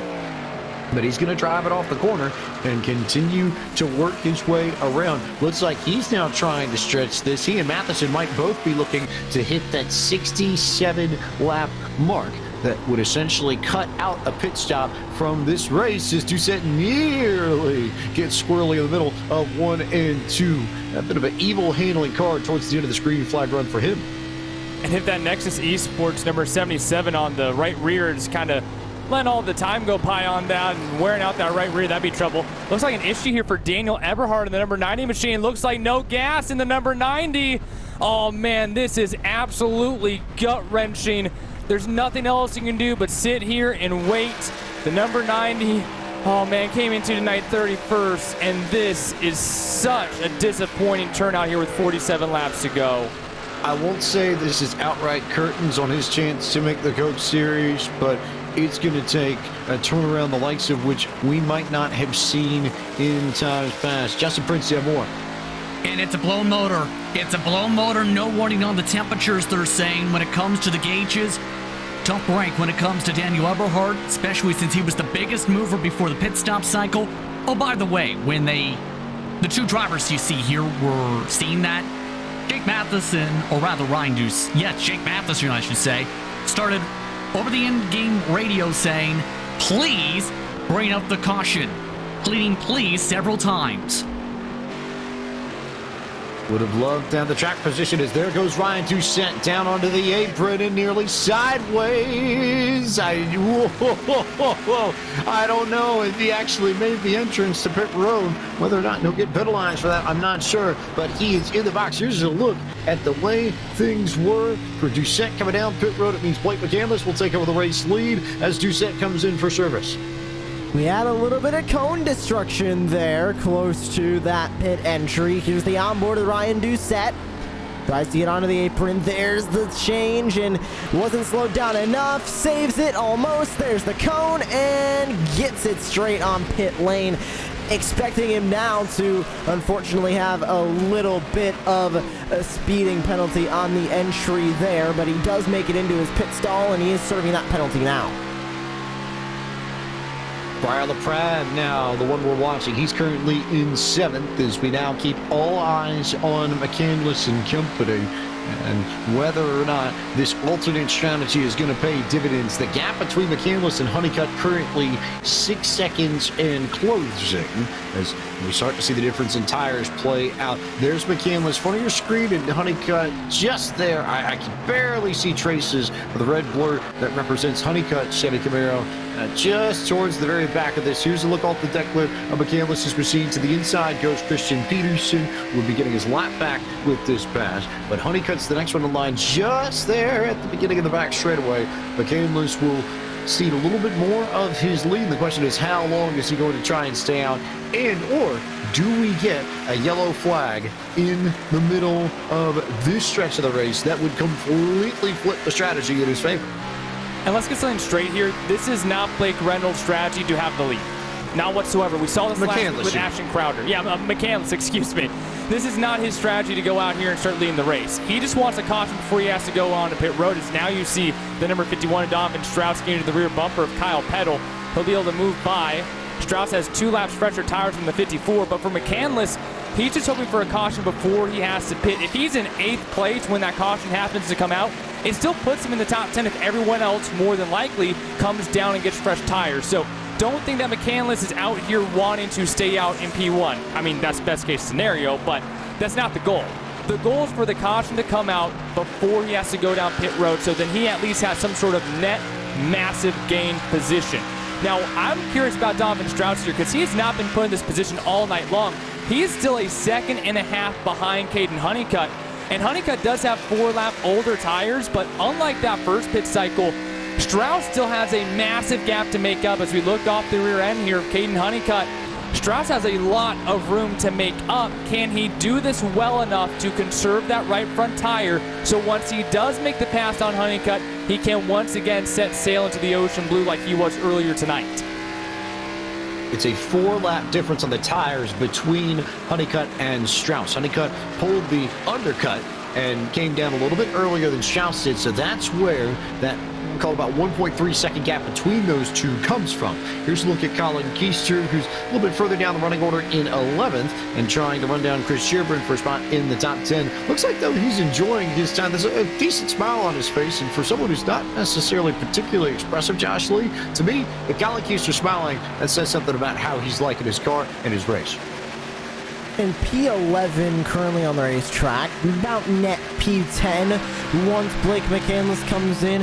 Nothing to slouch at there at all, especially with him being the points leader. Derek Justice looking for a good finish as he sits outside looking in from the cut line. So another good night for the 31 of Derek Justice. Hopefully this will push him above that cut line without the drop weeks being counted as we see more drivers fighting up towards the front. 2.5 seconds now separating Honeycutt and McCandless at the front.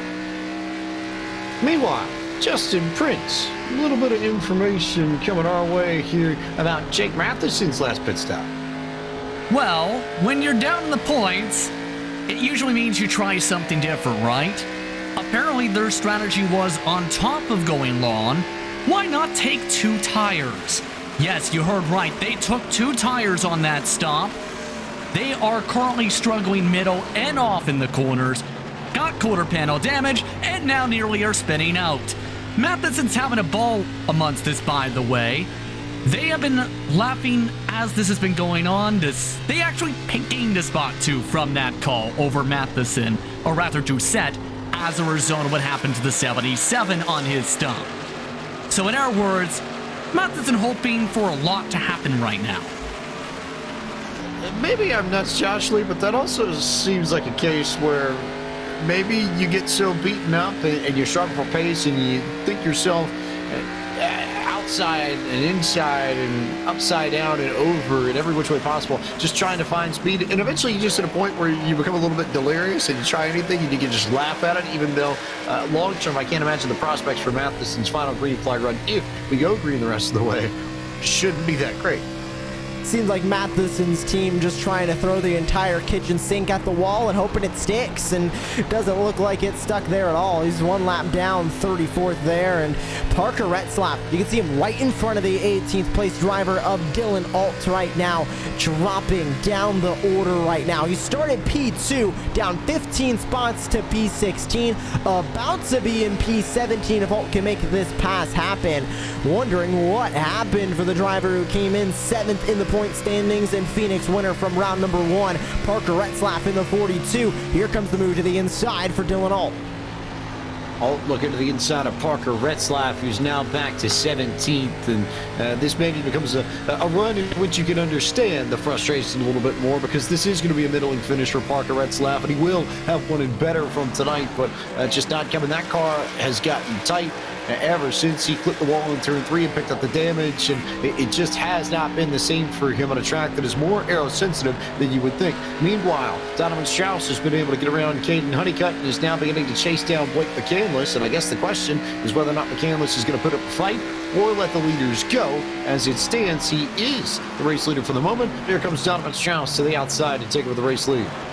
Again, no concern, I think, in that company for McCandless to hold the lead here. They just want that caution to come out before he runs out of fuel.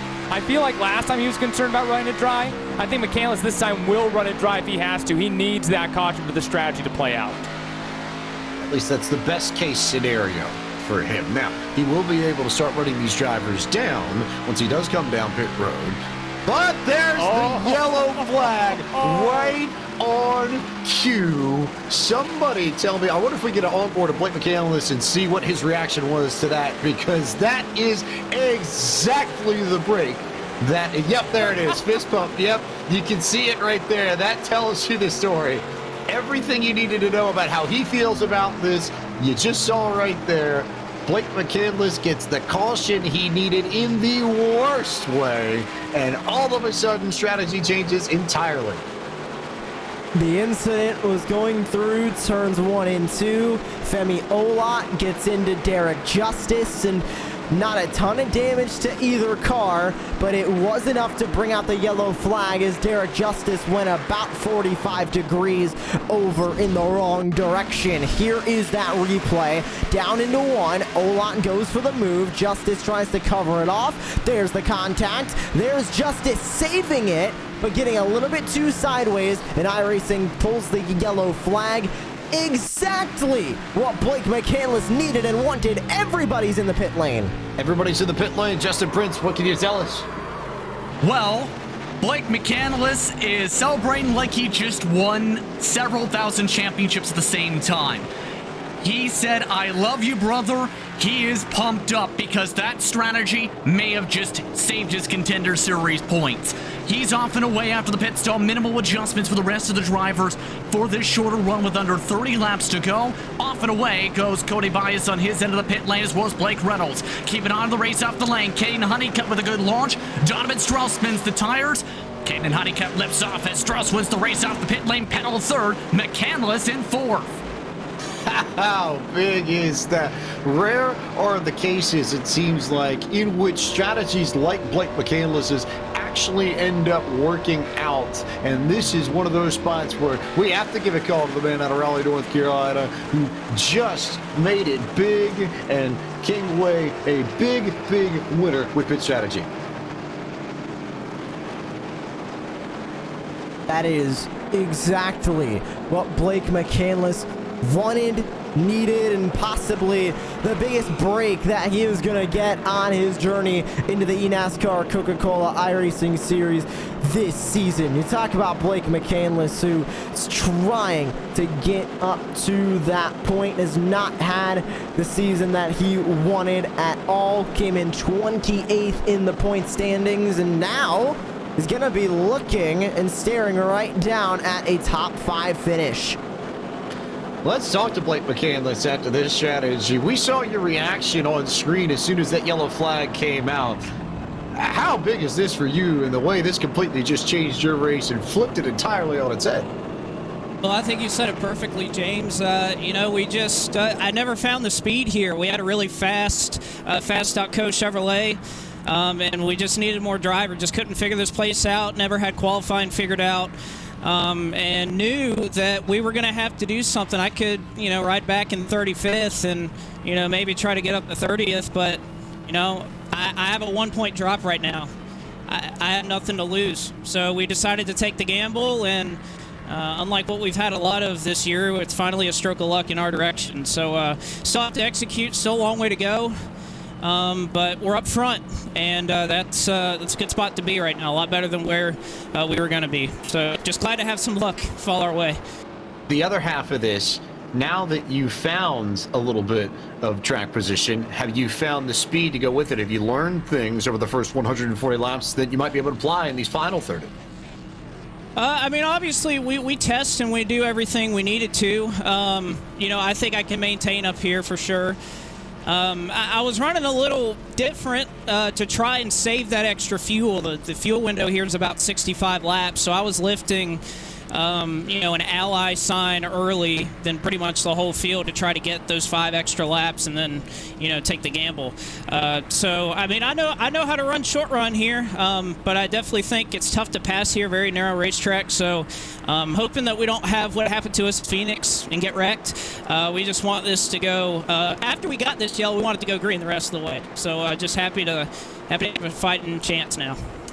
Blake, thanks for the time. We'll let you get back to it and lock in that fast.co Chevrolet, see if you can get a move towards the front. There's Blake McCandless, who's going to restart in the 4th position in this race as we come inside of 30 laps to go. And this is a completely different event now that we have the yellow flag. Strategy up until this point has completely gone out the window. Track position now is everything. You're racing based off of where you start, and it is effectively a whole new ball game, or maybe a new tune to play to, since we are in the Music City. As the green flag comes back out, Donovan Strauss back on the gas pedal, trying to lock out win number 2 in the Contender Series, and they are already fanning out to maybe 3 wide before we get to turn 1. Here's the dive into 1 for the entire field. Strauss going to lead the way. How about Caden Honeycutt?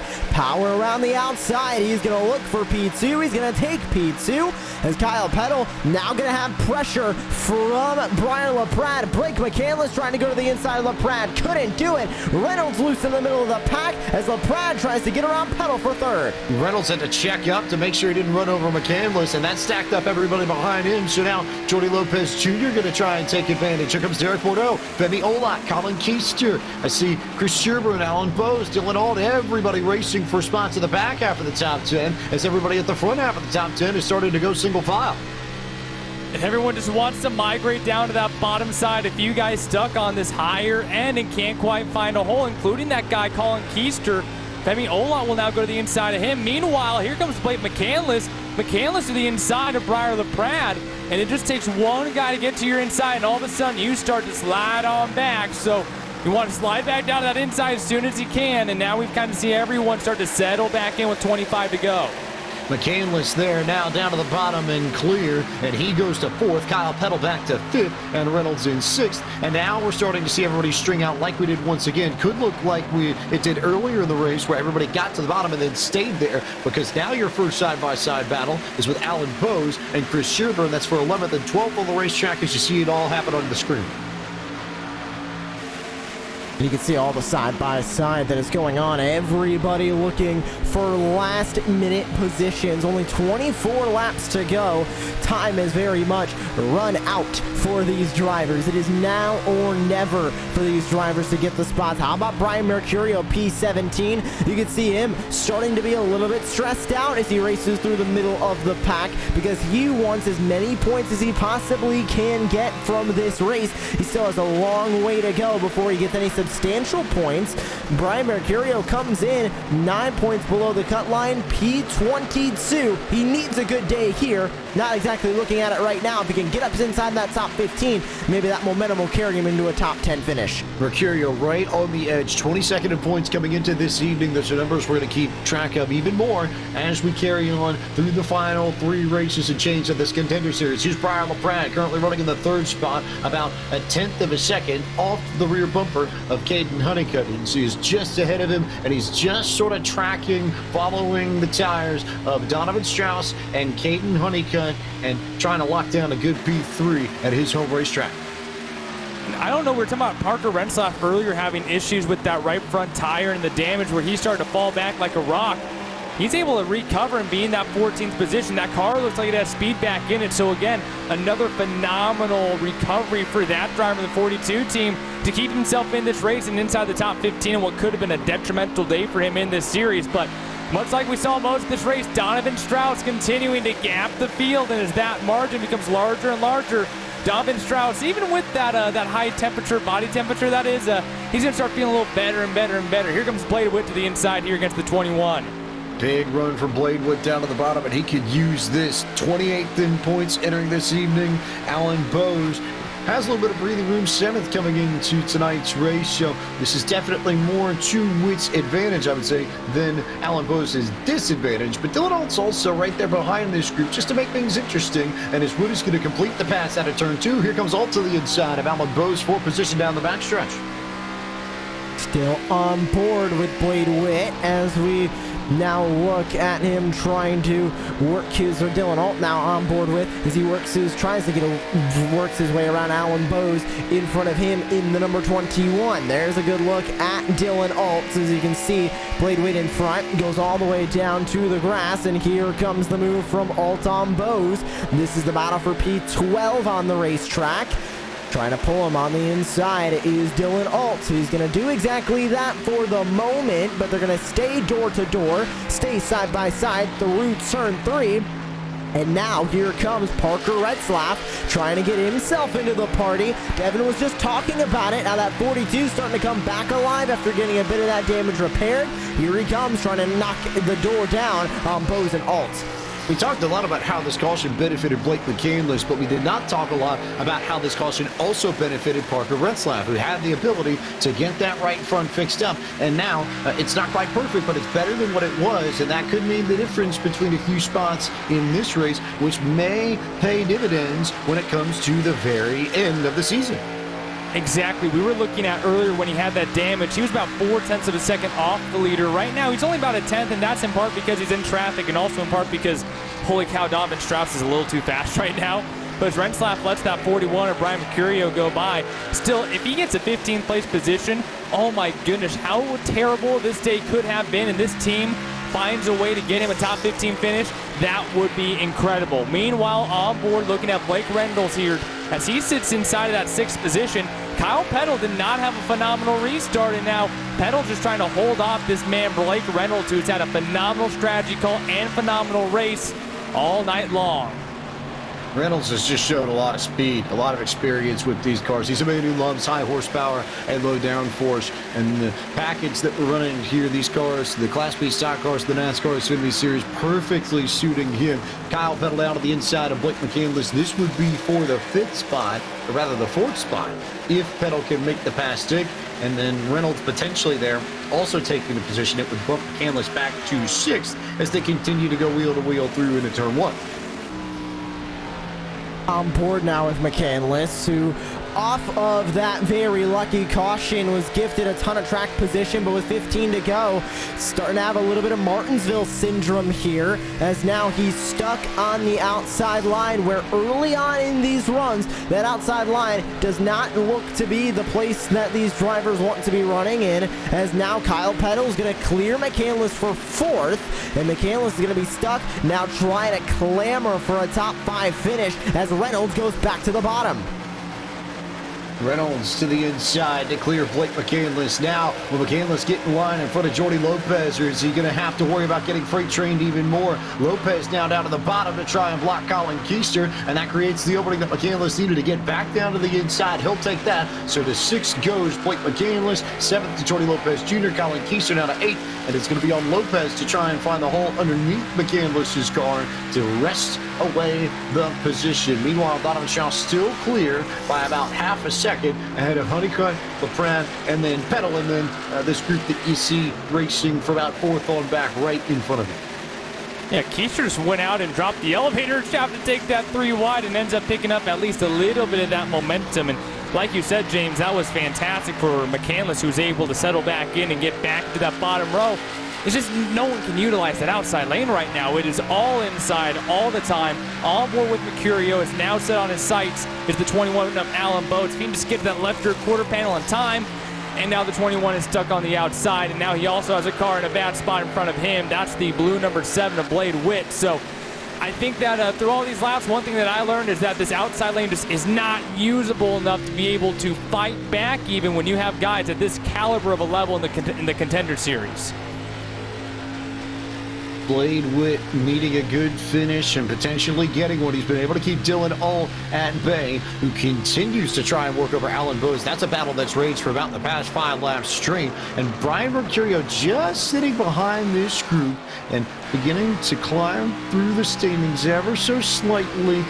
Maybe those few points that might make the difference, and especially in his case, given how close he is to the bubble, could make all the difference in the world at the end of this season, as Donovan Strauss is going to hit the line, and we will reach 10 laps to go at the virtual Nashville Superspeedway. Here's Retzlaff on board, watching all the action just ahead of him. He's watching it, but he has been able to be a part of it. We talked about Parker Retzlaff trying to get further up into the top 15. He actually fell a couple of positions, now trying to hold on to a top 15. As you see the Hornet's Nest in front of him, that's involving Mercurio, Bose, Alt, Witt, and more. So Retzlaff still has work to do if he wants to get back up towards the front. And with 9 laps to go now this time, James, I don't think Retzlaff's going to have many more opportunities to get up into the top 10 as Alan Bose gets sent into the outside wall. Bose with the big hit that sends him up into the fence out of turn 4, contact with Dylan Alt, and all of a sudden his race now changes dramatically as he goes from just outside the top 10 to all the way back in 23rd position. It happens here coming off of 4 down the front straightaway. Remember, this straightaway has 9 degrees of banking still. That blue 40 of Alt slides up the track. And the 21 was hoping that he was going to go down like a regular line, and the 40 car just was up a little bit too far. Miscommunication in different points between drivers, and this is catastrophic for the number 21 team.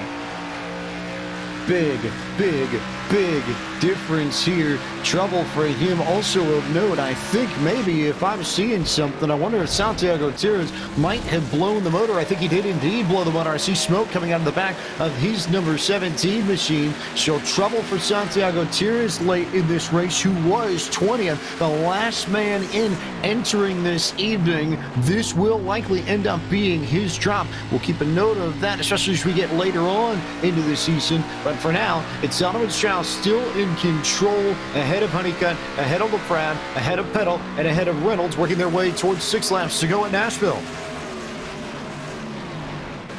And with 6 to go, look at the desperation from Parker Retzlaff. A big move to the inside as he tries to get up into the top 10. He can see it in front of him. Blade Witt in that 7 is that driver he needs to get by as we go on board now with Chris Shearburn, that 15th place driver, trying to work his way around Brian Mercurio, and he's going to get a shot from Michael Cozy Jr. behind him in the 99. Everybody getting physical now here late in this race, James. 5 to go this time by, and you can see how stressed out Chris Shearburn is, looking for a top 15 finish and looking to keep up his streak in the top 20 of the standings.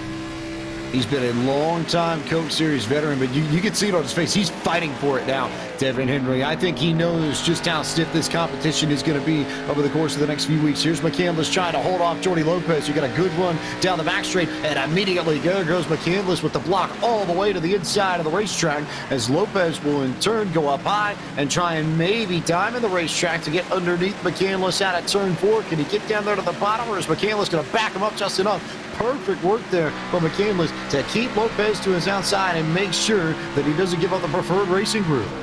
Hey, someone go tell McCandless that IndyCar hasn't raced here since 2008. Stock cars don't block like that all the way to the apron. Man, talk about dropping the elevator shaft, and still he's having to block this massive group. Lopez now with the run on the outside, and he's still trying to fend off the 18 of Olot. And then on top of him, Colin Keister, he's got himself a rocket in that number 8 machine, nearly banging doors off of turn number 4.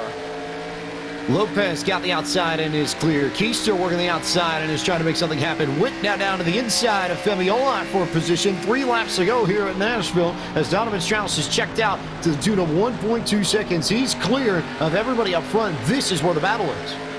Jordy being told, run for your life now as McCandless trying to hold on to as many positions as he can. But here comes Blade Witt to the outside. Here comes Femi Olot now to go door to door with McCandless. 2 to go this time by. And a lot of drivers now trying to power around the outside line. It's starting to come into play. About 30 laps on everybody's tires. And it looks like McCandless might have burned him up a little bit too quick. He goes to the edge of the top 10. As Blade Witt goes around him for P9. How much more can you hang on to, and how much can every spot make a difference here at Nashville? You see a block there from another one of the Logitech Gialtis esports machines as this group continues to fight. Donovan Strauss comes out of turn number 4 to take the white flag at Nashville. Last-ditch effort for everyone. That top 6 all spread out, but here comes the Hornets Nest inside the top 10. Every point matters here for every one of these drivers halfway through the season. Donovan Strauss, you heard about it earlier this evening, fighting a fever of over 100 degrees, dealing with illness all day today, didn't get any sort of sleep, and just like a certain basketball player back in 1997, Donovan Strauss is going to come across the line and get it done in the most improbable of fashions and win round number 4 of the eNASCAR Contender iRacing Series from the virtual Nashville Superspeedway. He becomes the first two-time winner of the season for Space Station Gaming, and now puts one foot into the 2022 eNASCAR Coca-Cola iRacing Series. He's not quite there yet, but this is a very, very, very large step towards that goal. An absolutely perfect race. Started on the pole, led, I believe, if not every lap, very close to every lap, and on top of that, finishes and wins the race. Unbelievable night for Donovan Strauss. This is what he needed and what he wanted. 2 in a row. First driver this season to have 2 wins in this campaign.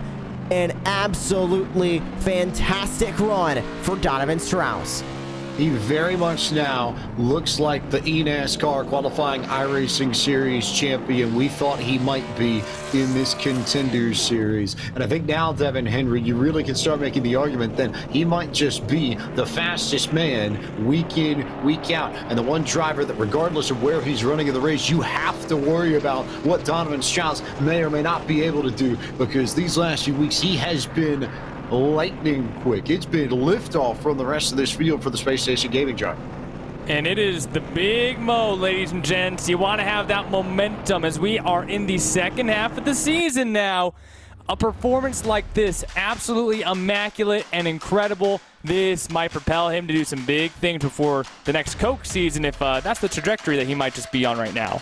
And we can't say it's done yet, but we can tell you that Donovan Strauss is the first two-time winner in this 2021 eNASCAR Contender iRacing Series. Gets it done at Nashville by 1.4 seconds over Caden Honeycutt. Brian LaPrade came home third this evening, and fourth went to Kyle Peddle. Blake Reynolds with a top 5. Jordy Lopez finished 6th in a sorely needed good run for Logitech Gialta Sports. Colin Keister brings it home 7th. Femi Olot was 8th. Blade Whip with another good run that was desperately needed. He came on 9th, and Derek Bordeaux completed the top 10, Josh. P11 gonna go to Blake McCandless, barely missing out on a top 10 finish. Dylan Alt, Parker Retzlaff with a bit of a disappointing P13 for that team. Chris Shearburn, Brian Mercurio gonna round out the top 15 with Malik Ray, Derek Justice, Seth DeMerchant, Liam Brotherton, and Michael Cozy Jr. rounding out the top 20. Colin Bowden will be in 21st, Casey Tucker in 22nd, Nicholas Shelton in P23, Zach Nichols in 24th, Anthony Burrows will finish P25, Garrett Lowe in 26th, Brendan McKissick 27th, 28th place for a disappointing day for Taylor Hurst, 29th goes to Christian Peterson, and then Jake Nichols rounds out the top 30. Alan Bowes finished 31st this evening. 32nd went to Cody Bias. Ryan Doucette brought his car home in 33rd. Santiago Tires finished in 34th. Jake Matheson, 35th this evening. 36th went to Daniel Eberhardt. Ashton Crowner and Brad Davies complete this 38-car field as we now bring in our race winner for the second event in a row and the first two-time winner of this 2021 eNASCAR Contender iRacing Series out of Marietta, Georgia for Space Station Gaming, Donovan Strauss. And Donovan, first thing, for those who haven't been aware, we talked about the story over the course of our broadcast, but from you, let's get the story on just how the last 24 hours or so have been for you. How have you been feeling? Yeah, so I went to sleep last night and I was perfectly fine. I didn't eat anything bad, and I woke up at like 3:45 this morning and I threw up like 3 times and I felt absolutely miserable. It felt like I was 180 degrees. And I woke up, I was still not feeling well, but I took care of myself all day and stayed hydrated, and I don't even know. I don't know how that's possible, but I just took care of myself. And I mean, I sweat a lot that race. I'm racing with a 101 degree fever, but we're holding on. I don't even know what to say. Like I've had a lot going on recently, and this is just like emotional, honestly. Like I'm just I don't know. So then we made comparisons during the broadcast to a certain flu game. I figure those comparisons are probably pretty accurate. Yeah, I mean, I qualified on the pole, led the most laps. We put it all together. That was an MJ performance right there. That was just awesome. How does this win move the needle for you in terms of your own perception of where you sit in this series? The first win, I felt like really cemented your place. Now that you've got two and you're the only one with two, where does that put you in comparison to the rest of the field in your own mind? I don't know.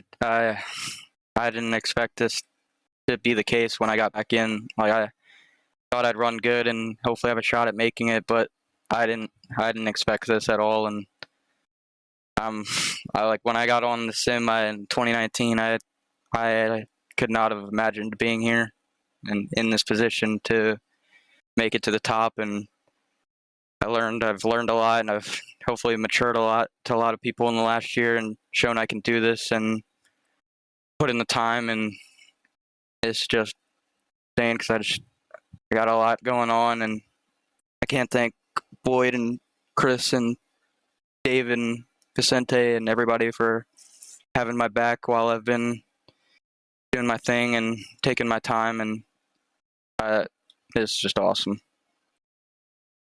I think best thing we could do, given your situation, is let you get some rest. So, Donovan, we'll make sure to let you go here. But thanks, as always, for the time. Congratulations on win number 2. And most importantly, feel better. Best wishes, and hope you get better and feel better soon. Oh, real quick, thank you to Space Station Gaming, Steel Series champion, Oats Overnight, Legacy, everybody there for all the hard work on the car and helping me out. JD, this is just awesome to go back to back, and I don't want to stop here. I want to go as far as we can, and that's going to be the plan. Donovan Strauss gets the virtual guitar in victory lane and gets it done as your winner in this 4th round of the eNASCAR Contender iRacing Series. Runner-up this evening, Caden Honeycutt out of Aledo, Texas, who is now with our Josh Lee. And another great run for you, Caden, and another great finish of P2, continuing a string of great finishes. How did that race feel from your perspective? Well, I thought the race went a lot better than I expected. I was a little bit farther off than some of my teammates in practice the whole week.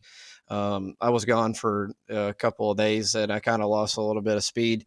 So we were fighting back. I really didn't expect to have this finish, but man, Don was on another zip code. He was really good tonight. Congrats to him. He deserved it. If only people understood what's going on this week, what he's gone through, and I'm really so hyped for him. It was a good run. But for us, we had a phenomenal run. You know, P2 is something not to complain about, especially when your teammates are running right with each other. So we had a good race tonight, and hopefully we can move on to Dover and have the same result. P2 without the drop, P3 with the drop. So either way, you're comfortably into the top 20. 3 races, remaining on the campaign. What are you focused on in these last 3 races? Is it still getting consistent finishes, or is it just kind of trying to just finish every race and walk away top 20, make it into the Coke Series for 2022? Well, I really think that you gotta play your cards the right way. You know, you gotta understand the situation that you're in, and whatever goes on in the race, you got to make the most out of. But you definitely need to be points racing the rest of these races. Now we're in a really good position next race or two to be able to be locked into the Coke Series, which I think that's the goal. I think these next couple races we need to definitely make the most out of every race. These next 2, I feel like we can lock ourselves in going into the last race. You know, just weight lifted off our shoulders, no stress, just go in the last race and have fun and learn some more things. But yeah, definitely need to be points racing these last couple races, no doubt. And speaking of that next race at the Dover International Raceway, how are you and the Legacy Esports team feeling about that one in 1 week's time? Well, we are really excited for Dover. We already got a base going. We ran some Be Open stuff this week. I also ran some myself, turning laps, since I'll be gone from literally Wednesday morning all the way to Monday. So I'll be showing up on race day with pretty much very minimal laps. So we have a really good piece going into the Dover. Everybody on our team loves Dover. Especially my crew chief tonight, Dave Siltman, and also Boyd and Donnie. So we're really excited for Dover. I just can't thank all my sponsors: Friends of Jacqueline, Solid Rock Carriers, Autos by Nelson, Blackstone, AC Avalanche, Champion Power Equipment, Curb Records, and everybody that puts on the broadcast, and everybody that helps out on the team. I just can't thank everybody enough. And Boyd and Donnie do a lot of work, and nobody understands how much work they put into it. I really appreciate these guys a lot. And thank you for joining us up here in the broadcast booth, James. That's Caden Honeycutt, a great second-place finish from him. We're hearing the confidence that Legacy Esports machine has for Dover. We'll see what he can do next week. Toledo, Texas, to not terribly far away from Nashville Superspeedway. The hometown driver, Brian LaPrade, brings it home for P3 for Lockdown Racing, and he is with our Devin Henry. The home state star puts it on the podium. Okay, I know that you wanted to be P1 here at Nashville. You got the shirt. You got the party atmosphere probably too. But podium's still a big deal. What does it mean to you? Granted, it's at the virtual home track, but what does it mean to be able to get a podium at this home track? Oh, man, it feels wonderful. Obviously, yeah, wanted to win, but just couldn't get it. Legacy cars, they got some crazy mid-run speed. I just couldn't keep up. We're missing that. I was honestly very worried about that restart there. I was comfortable just finishing out that race and just collecting some points and moving on. But that restart actually helped us out a little bit more, so didn't mind it. Just put on some pressure that just got to learn to take the pressure and figure it out. So I did that and ended up P3. But yeah, super happy to finish third here. Track means a lot to me. 40 minutes up the road from me. First race I ever went to with my dad, so that was a fun time, cool memory. It's what got me hooked. So just thankful for them, my parents, for letting me do this and enjoying my time on this and making the most out of it. And you mentioned that this was your favorite track on the schedule, and I'm sure in part because of all the great memories and this being your home track. But what exactly works for you here at Nashville, even besides some of the thoughtfulness, the home trackness of it? Why is this your favorite track, and what works for you here? Definitely just being able to quote-unquote catfish, as Jimmy Mullis would say. I learned from him. Just being low and slow, it's the thing that really helps you get around here, and it works out for me. It's similar to driving it like Homestead, just trying to be lower than the car in front of you. That's what works for me. Just being able to get in a rhythm and hook onto the very bottom and get it going. It's just, you got to get in rhythm, and it's very easy to make a mistake here. Just hitting the apron or something, it's hard to be consistent here, and I think that definitely helps, just being able to get in a rhythm for me personally here. But yeah, I just love this track. It means a lot to me.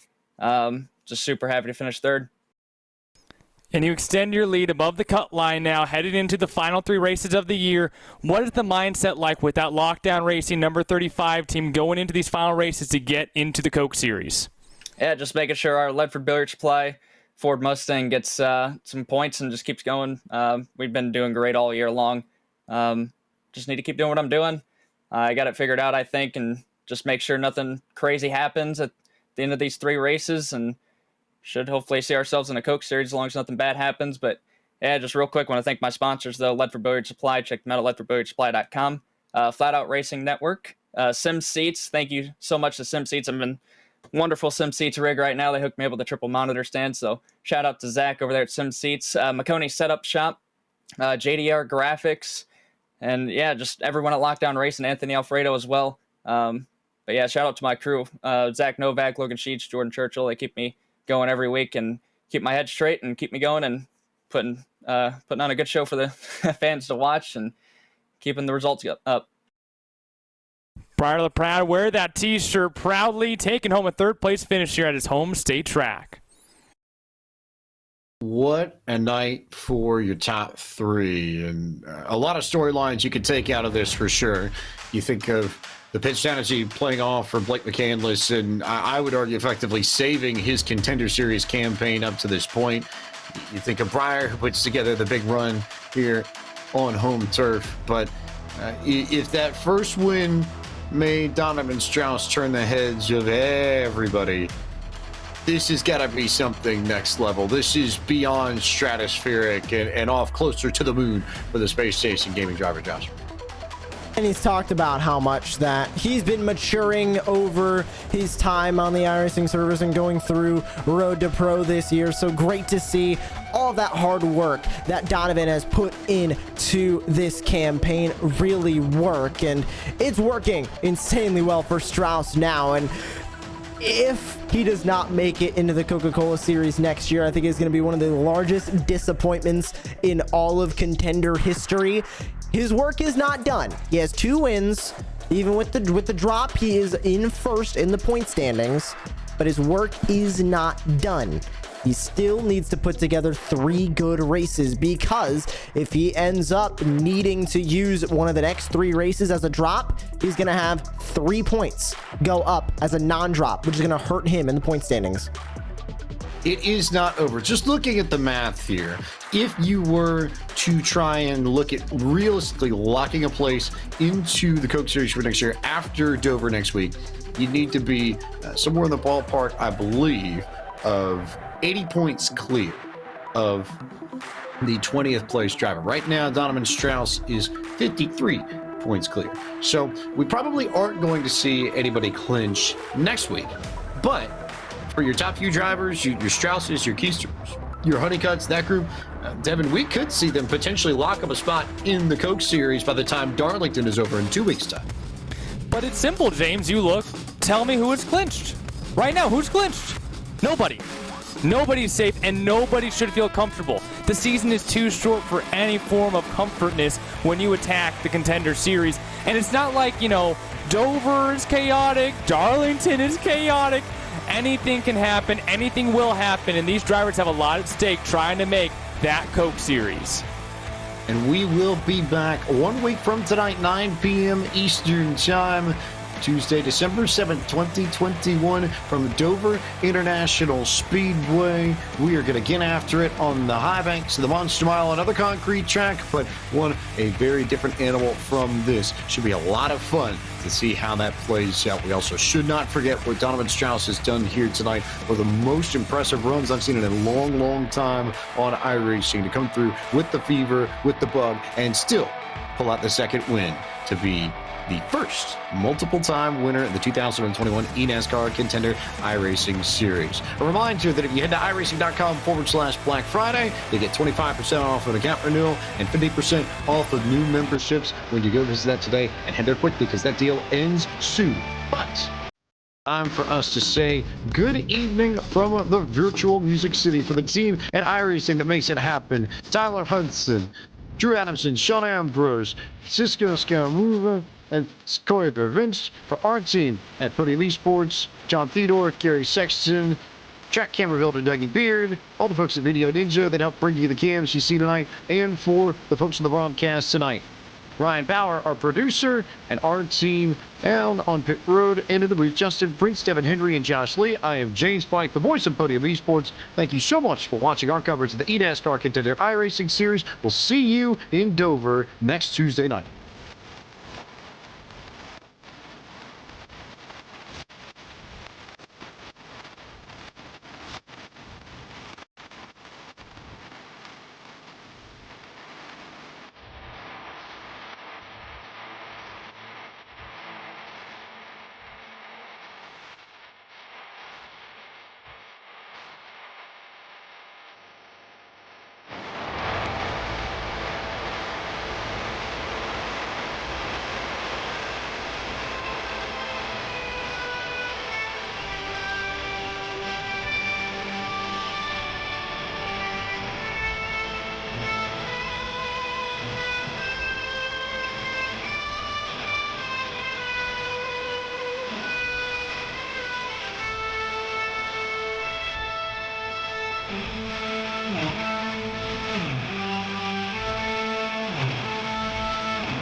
Yeah.